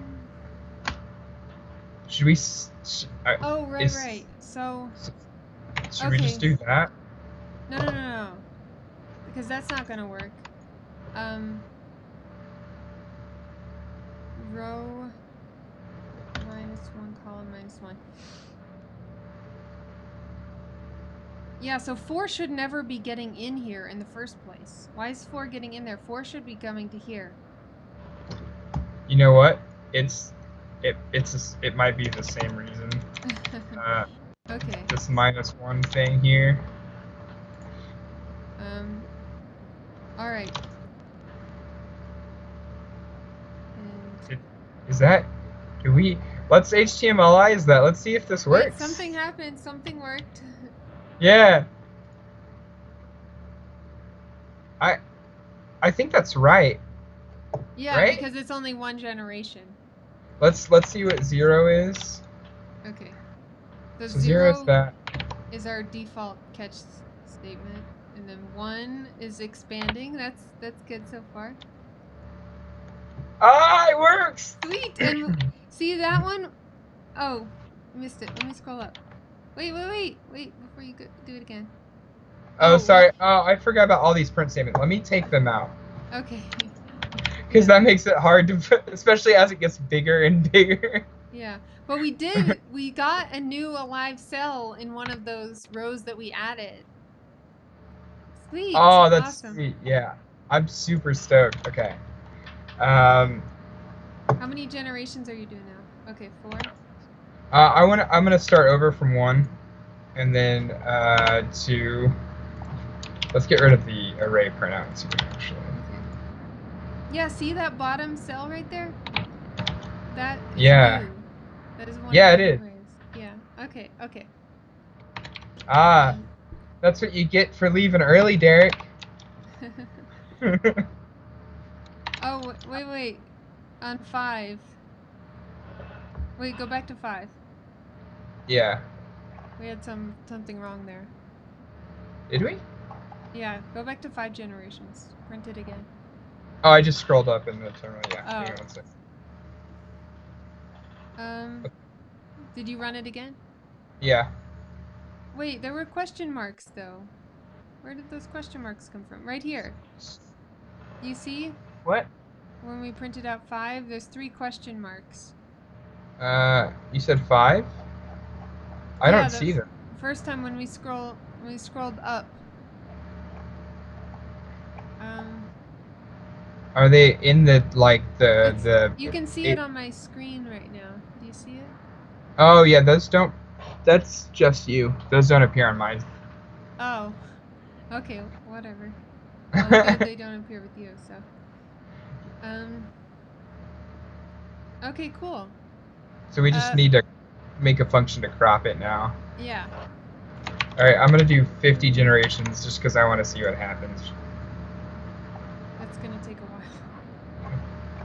It does not display properly either, is the funniest thing. Like, No, I think, but I think that's because of how we're doing. Let's do something smaller than 50. Let's do like 15 to start. yeah, that's fine. I kind of just wanted to break it. Okay. Yeah, that's super cool. Okay. Sweet. Yeah, now we have to crop, and this is so inefficient, but oh well. Yeah. I mean, it's honestly not that inefficient, I don't think. Um, Um, like, no matter what, we're gonna have this quadruple array, I think. the quadruple loop, you mean? Yeah, yeah, Okay. that's definitely what I meant. Oh, we can get rid of this. Get rid the Well, old generations now. so let's do this. Let's after we finish this and finish the stream today, um, let's make a video about how we fix this code later on, or you know what we did, but a video, not a stream. Yeah, I think that's a good idea. Yeah. I'm about all Conway Game of Life out for right now. No, that's completely fine. For like the Do you, next few weeks. yeah. No, I understand.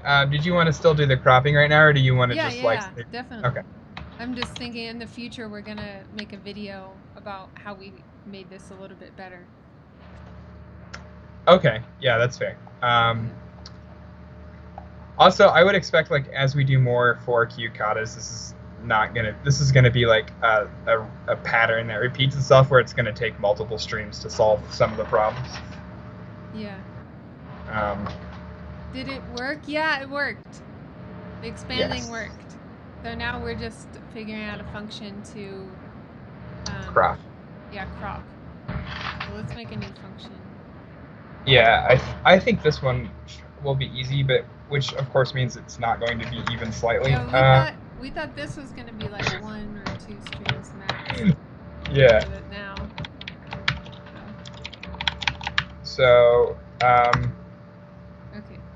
So you have a crop universe function, passing in the universe, and then we need to crop all empty lines. Not all empty lines, because if you look in the kata, there is a specific one. You have to actually hit attempt to get the test, but it is. Okay, because I can't see it here. Yeah, so the input is the 2 gliders, which I can just put this in the bottom of the code share. So the input is that at the very bottom of the file, and the output is this. Should show you. Yeah, so it is cropping all empty lines off the outside. Off the outside, yeah. You said all empty lines, so I just want to make sure, like, because no, these then we would stuff. make it a completely different world. But yeah, we just have to do the outside, which really means what we need to do is we need to find this square. You really dug through these tests. Oh yeah, so typically what I do when I am making the test file is I'll go to the Codewars kata thing, and I'll just print out the input, and I'll hit attempt, and that'll give me the input for the test and the expected output, and that's how. And I just copy and paste from there to make the test file. Cool. Yeah, this is great. How you set this up with the local testing and live share and stuff. That's awesome. All right. But yeah. So I think basically what we're going to do is we're going to just loop through the array, kind of like we did on line 53 and 54, and then the first bit we hit is going to be our topmost bit. That will always be the case, right? The first cell that is alive will always be the topmost cell, as long as we're traversing top or left to right, top to bottom. Okay. And then when we find that cell, we also keep track of far left it is, and then we just have to check every single cell after that. And if there's a cell that has a left value less than the current one, then we just swap those. And at the end of searching the array, then we'll have the top left, and we have to do the same thing for bottom right. Okay. Right? So we keep track of the rightmost and the bottommost. So we're keeping track of essentially of 4 things, and then we're creating 2 coordinates out of those 4 values, and then we can probably just use slice values in Python to crop it, right? Yeah, I think so. Sorry about my voice. I think I have a frog in my throat. I think that should work because as we're looping, like you said, we'll just keep track of those things. Right. So let's just top equals -1. And we can do this probably a better way, but this is just an easy way to think about it for right now. And then we do for we're looping through the. Let me just grab this right here.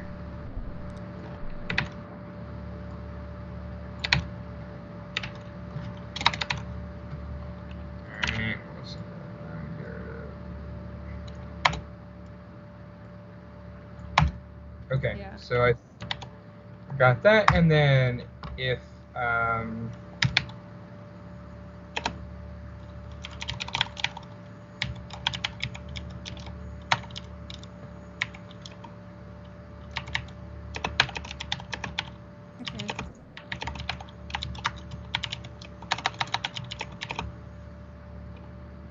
it would be row. Okay. Oops. And if top is -1, then left is going to be -1 as well, right? Every time, because top is the first thing we always set. So. Okay. But why? You see what I'm saying? Yeah, but why do we need loops inside of the crop universe function? Because we have to find where the top left and bottom right points are, right? Is there a better way to do that? Well, can't we keep track while we're looping through this? Because then we'll already have those. Oh, you mean in the actual get generation function? Yeah. Oh, okay. Then we can just say universe and then top left. This is Python, so. Right? Yeah. And then we can. Okay. Yeah, that's actually and better. Top left and bottom right, are those going to be tuples? Yeah. Okay.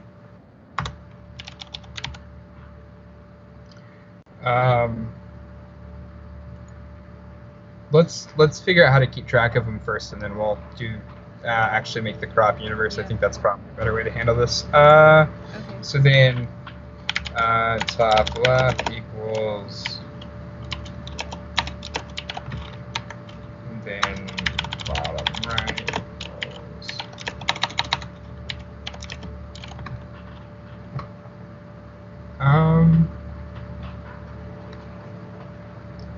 And then basically we just check. Well, this is kind of interesting though, because in empty universe is what we're going through. It's always going to be.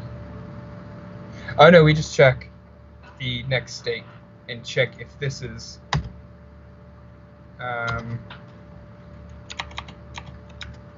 Okay, there we go. So basically, if next state.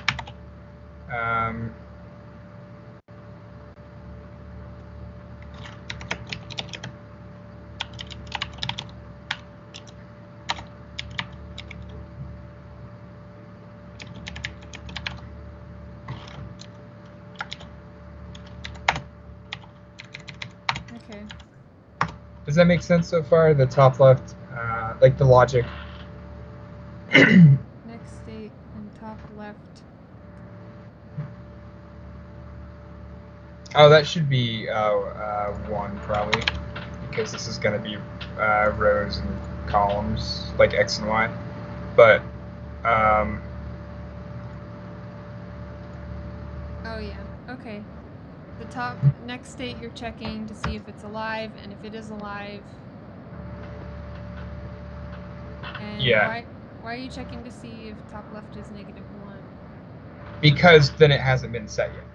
Because this is going to check every single live cell is going to trigger the first part of the condition, Oh right? yeah, so we And so we're going to only set want it top. if it hasn't been set yet. Okay. Yeah. All right. 1 is going to be equal to, this is going to be row, right? Yeah, row, and then, dang it, come on. Well, tuples, you can't do that in tuples, right? So you're gonna have to make that. Oh, because they're non-mutable. You're Yeah. right. You're right. I always forget about that. Did I? What? Where did? Okay. Okay.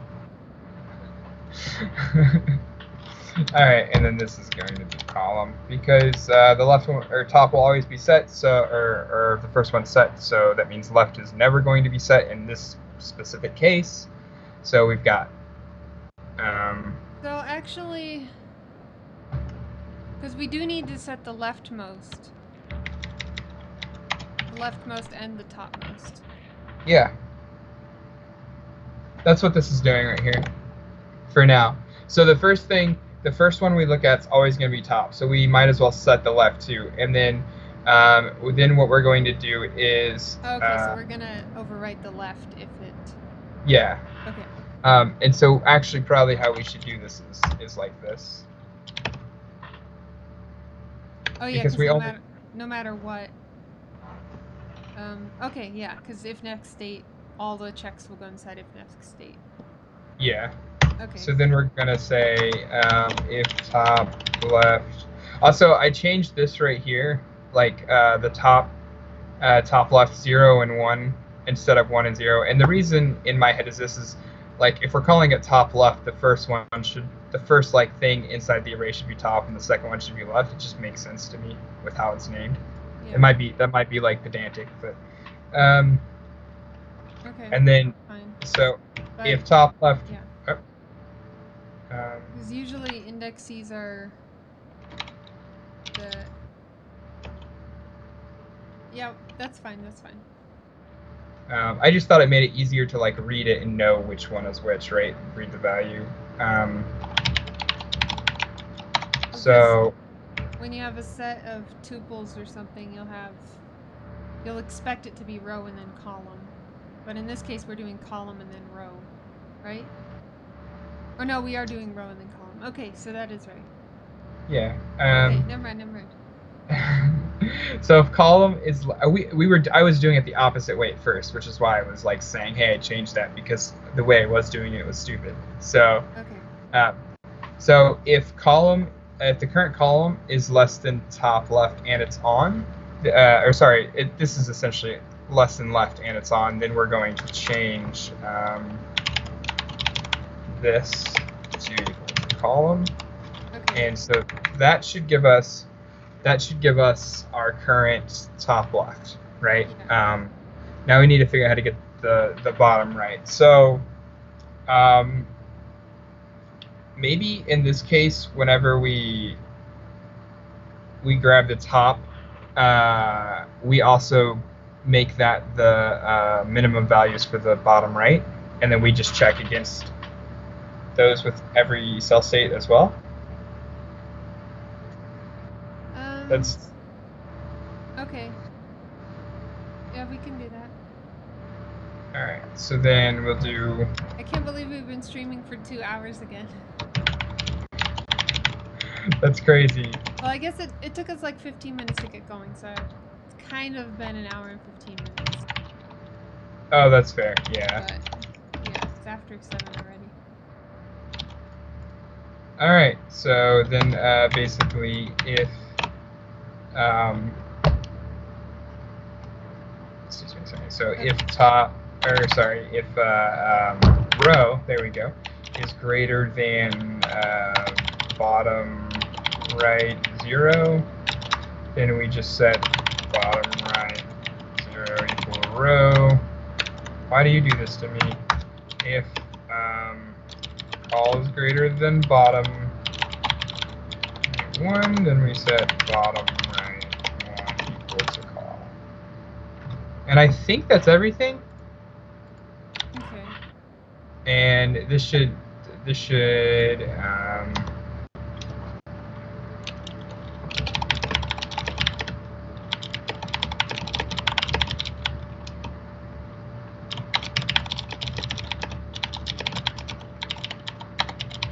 just note to myself. It's off the...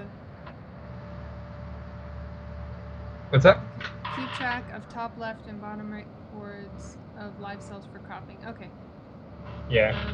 So the bottom right is, if row is greater than bottom right, then you reset. Okay, that makes sense. Then you reset the row, and column is greater than... Yeah, that looks good.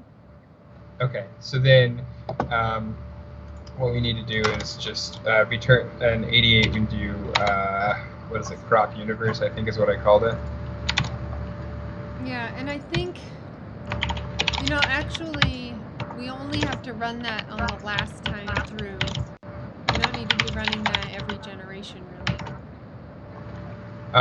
You're right. Next state. So we could check and make sure it's the last generation, or the last time through this, you know, loop through the generations, and then yeah.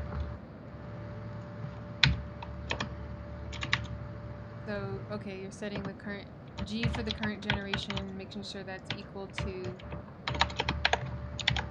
Right. blank generations. Well, generations is just a number. Oh yeah. Yeah. Range generations. It should be. I think that's correct. So when G is ranged, yeah, because range is not inclusive. So, okay, so generations -1. So if generations is 4, then G should loop 0 through 4, and then generations -1 will be 3. So when it hits the last generation, it will run this. Yep. Okay, cool. Let's see. Awesome. Whew. And then we have here crop generation top left bottom right, and the only thing left that we have to do, well, okay, let me see how many is actually crop the universe. You actually slice it. Before we do that, just because I want to make sure our code still is running. Yeah.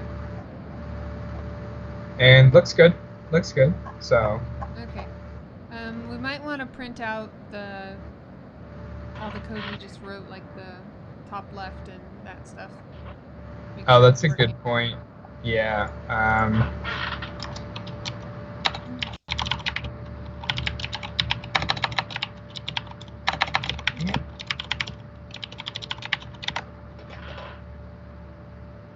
Okay. So are those in scope there? Yeah, because we don't have any other functions. Are you running 2 generations?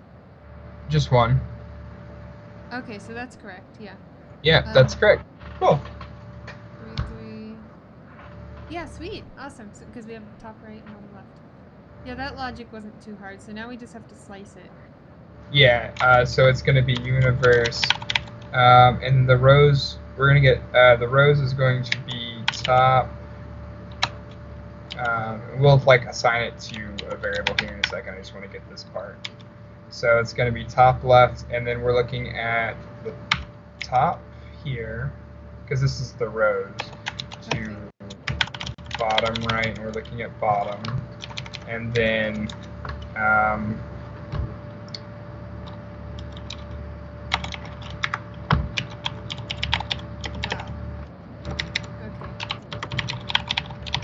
Universe. Yeah, and then what we have to do is map through them basically. Or okay. I mean, it's going to be another loop, right? But we have to do that in this case, I think. How do we It's how does Python's map function work? It's basically the same as JavaScript. I just have to remember the syntax. So it's function and then the thing we map over. All right. So it's just map, and does it return? Yes, it is. It is return. So. Oh, the map. Okay. Yeah. So it's the lambda x. That's not actually what I want to do. I just wanted to get the basic thing down. So row, and then we're going to do row top left 1 to bottom right 1, and I think that should work. Let's run it. It does not. Okay, so wait. Oh wait, no, it might work. Oh, because the print is. Okay. I just didn't return it, so. Well, something happened. Yeah, it cropped out this small square here. Okay. At least it cropped. It's not the correct crop, but it cropped. Right. Okay. Well, we already know what top left and bottom right are right now, so we don't have to print those.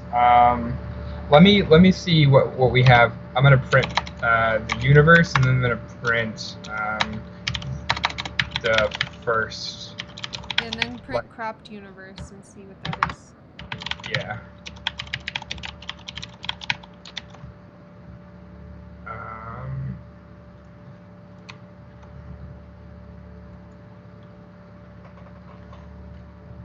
All right. Well, that is not what we want. I don't think, right? Oh, did you run it? Yeah. Yeah, we want a 3x3, and it's only giving us 2 arrays of 4 cells each at first, and then I guarantee after we, so then. So our top left and bottom right. Okay, so we're doing. Yeah, so we need to be.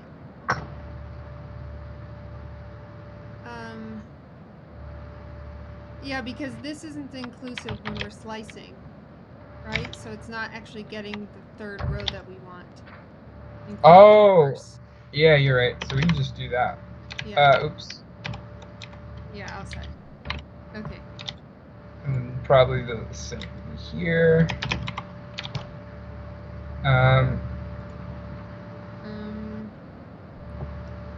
Okay, so that's still not quite right. We want. Okay, well the rows are correct. Yeah. Which is good. I forgot that Python 3 returns a generator, and that's what was going on there. Okay, cool. Yeah, that actually does look like that's what we want. So. Sweet. Now it feels more like a Codewars challenge. Now that we have a listed map lambda. Yeah, that's true. Actually, that's not too bad because you always pass a lambda to map, and then you're just wrapping an extra list. So.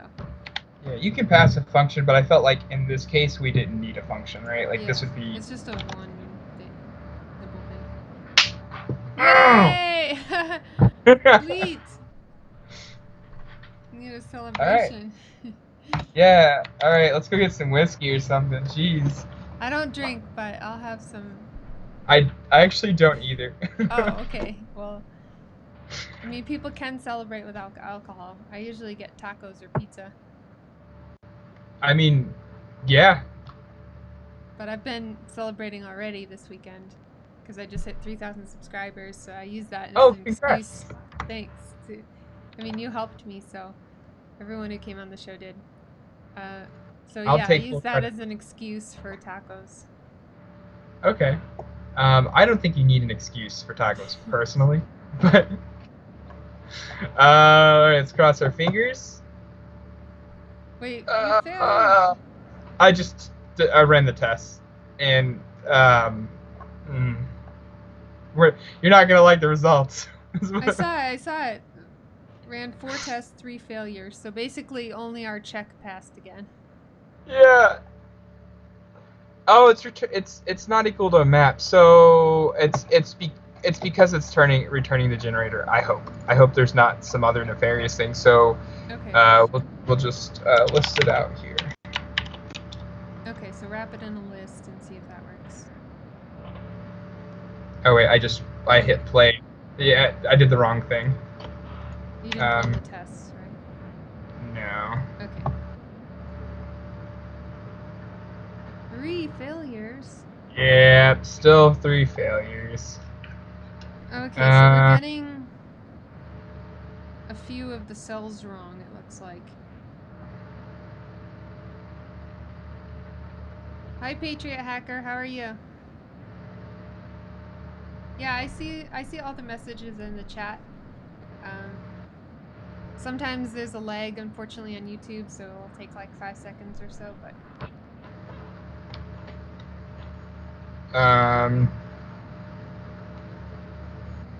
wow, it's like this thank whole you. thing is wrong. What? I honestly have no idea. Like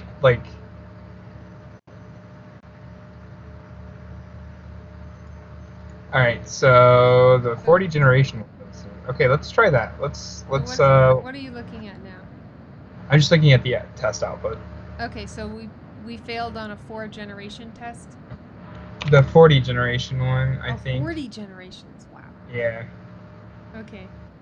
Or Uh, Patriot Hacker, are you saying you solved Conway's Game of Life before? What language did you solve it in? And can we look at your code after we finish this? where are you seeing him, Patriot Hacker, talk at? Oh, he's posting in the chat.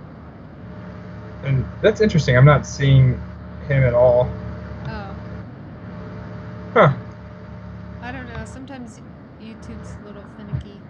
Though the live Yeah. streaming is getting better on YouTube, so hopefully they keep improving it. I'm sure they will. So, just I'm a little curious, disheartened now. what? So I'm a little disheartened now. Oh, why? Because we figured it out and then it broke. But yeah. Oh, I thought we did, and then it was just like, no. It You worked guys. for our specific test that we were testing it on. Well, the one that we were testing on, if you look, the input board state is the same for every test except for the last one. It's just different because it's the glider, and the glider is one that like will move across forever in an infinite universe. Yeah. So it seemed like it was fine. Let me try. I'm gonna run this again with different. So we know test 0 generations works. That's the only one that does work. Yeah, So if we because we just try return right away. right. Okay. So it should be 010001111. Yeah, so that's what we're getting. So what's your channel, Patriot Hacker? I mean, from your name, it seems like you're an ethical hacker who is maybe like an Edward Snowden or something. If Ed Snowden is in our chat, that's pretty much the coolest thing ever. Yeah, that would be awesome. Okay. Maybe someday my channel will be big enough that I'll get Edward Snowden on here to interview him. Oh, that'd be super cool. Yeah. I think that actually at least one of these has the wrong expected output. Could be like, let's just test this in the Codewars thing, because I might not have copied the test correctly. Because if you look at test static 1 generations expected and test static 2 generations expected, they're exactly the same, which is not, that shouldn't be the case. So that is my bad. So do you think we can try it in the interface, or we're not ready yet? I think we can try in the interface. That might give us some more information if it is in fact wrong, why it's wrong as well. Okay, so I'm gonna copy paste. I can do this on camera. Okay. Oh, cool! Great job. So Patriot Hacker said he's been posting videos on his channel for 2 weeks and he has 45 subscribers already. Oh, I wonder if you have to approve his comments on the live stream too, because nobody's isn't seeing his messages either. You're the only one seeing it, looks like. Oh, really? Yeah. Oh, I don't know how to do that. I Oh, whoops. Did I do you Wait, do you see that now? Oh wait. I just Oh no, uh no. Okay. how do I Nobody. get rid of It's not. this? It's not you. Oh, Um. okay. It. Oh, what is that? Nobody. So if you're on mobile like I am because I have the phone up, if you look at the top right next to the little X in the live chat, there's like little bars with horizontal lines on them. It's like a sort or filter button. If you click that, there's two options: top chat and live chat. If you have it on top chat, which is what I had it on, then some messages are just not seen. Only it looks like only like the top posters are shown, or you can go to live chat, which shows everything. And that's Oh, why see his messages. okay, cool. So you can see it too, right, JT? You can see us? Yeah, yeah. Now I can see him. Okay. All right, so we I only had forget. one fail. I forget when in my live stream software when I click on someone's name, it puts their comment on my screen. So, yeah, I have to figure out Yeah. how to manage that. I'm still getting used to this. All right. Um okay, so did you see I ran the but there's only one test in the just the test, Yeah. not the So attempt, the attempt, and yeah, that the attempt passed. works except for the 40 generations one. Okay, it's getting okay, one failed, Yep. which is yeah, the one you said. It's the large one, which okay, that makes sense. So let's test that specific one and see, because Okay. it says got blank instead of that, and I can't think of a reason why it wouldn't output anything, right? That doesn't seem accurate.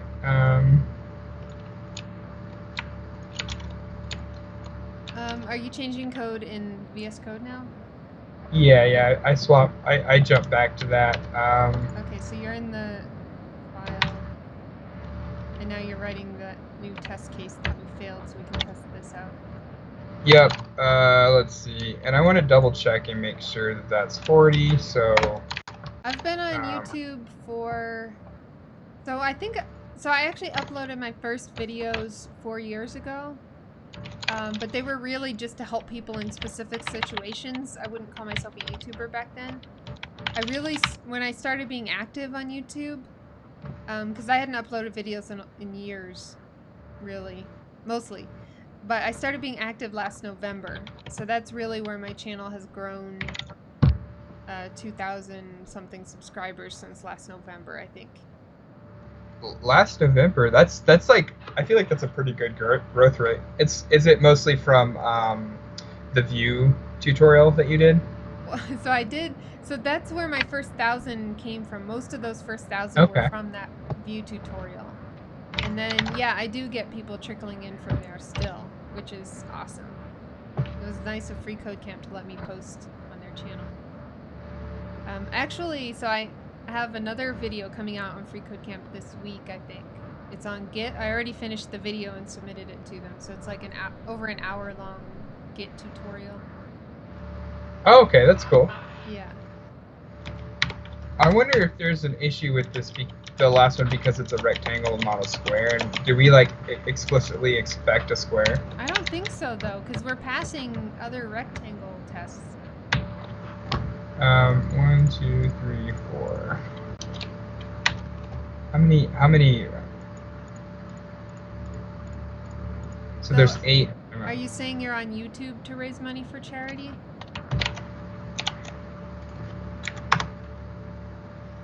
What? That doesn't make sense. What just happened? I don't know what just happened. Cool, that's nice of you.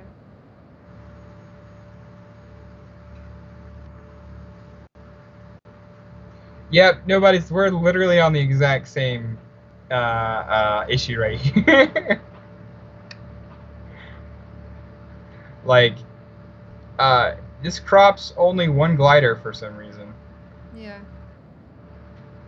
And okay, so something to note is it's a square right now, but if it's a rectangle, it appears. All right, Nope. Patriot Hacker, good luck with your channel. I hope Yeah, good you luck. grow and raise money and you're successful. Remember us little people once you're famous. Yeah. Why is it when it's... Bye. I don't know. It's... We should, why Wow. don't we print out what's happening every generation? What's interesting is it seems very specific. Because if I get rid of this row or I add a row of equal size, it works. But if it's 8 by 3, it just doesn't work. So, um, actually, I do want to try something else here, really quick. Let's just get rid of the cropping code. Okay. And then try it, and then just return cells. Okay. I have to get off in like 5 minutes, so we have 5 minutes. All right. Well, that's something. Oh, wow. Okay, so we didn't crop, but there's no live cells in that whole matrix. Yeah. Yeah, that's they all something. died, I guess.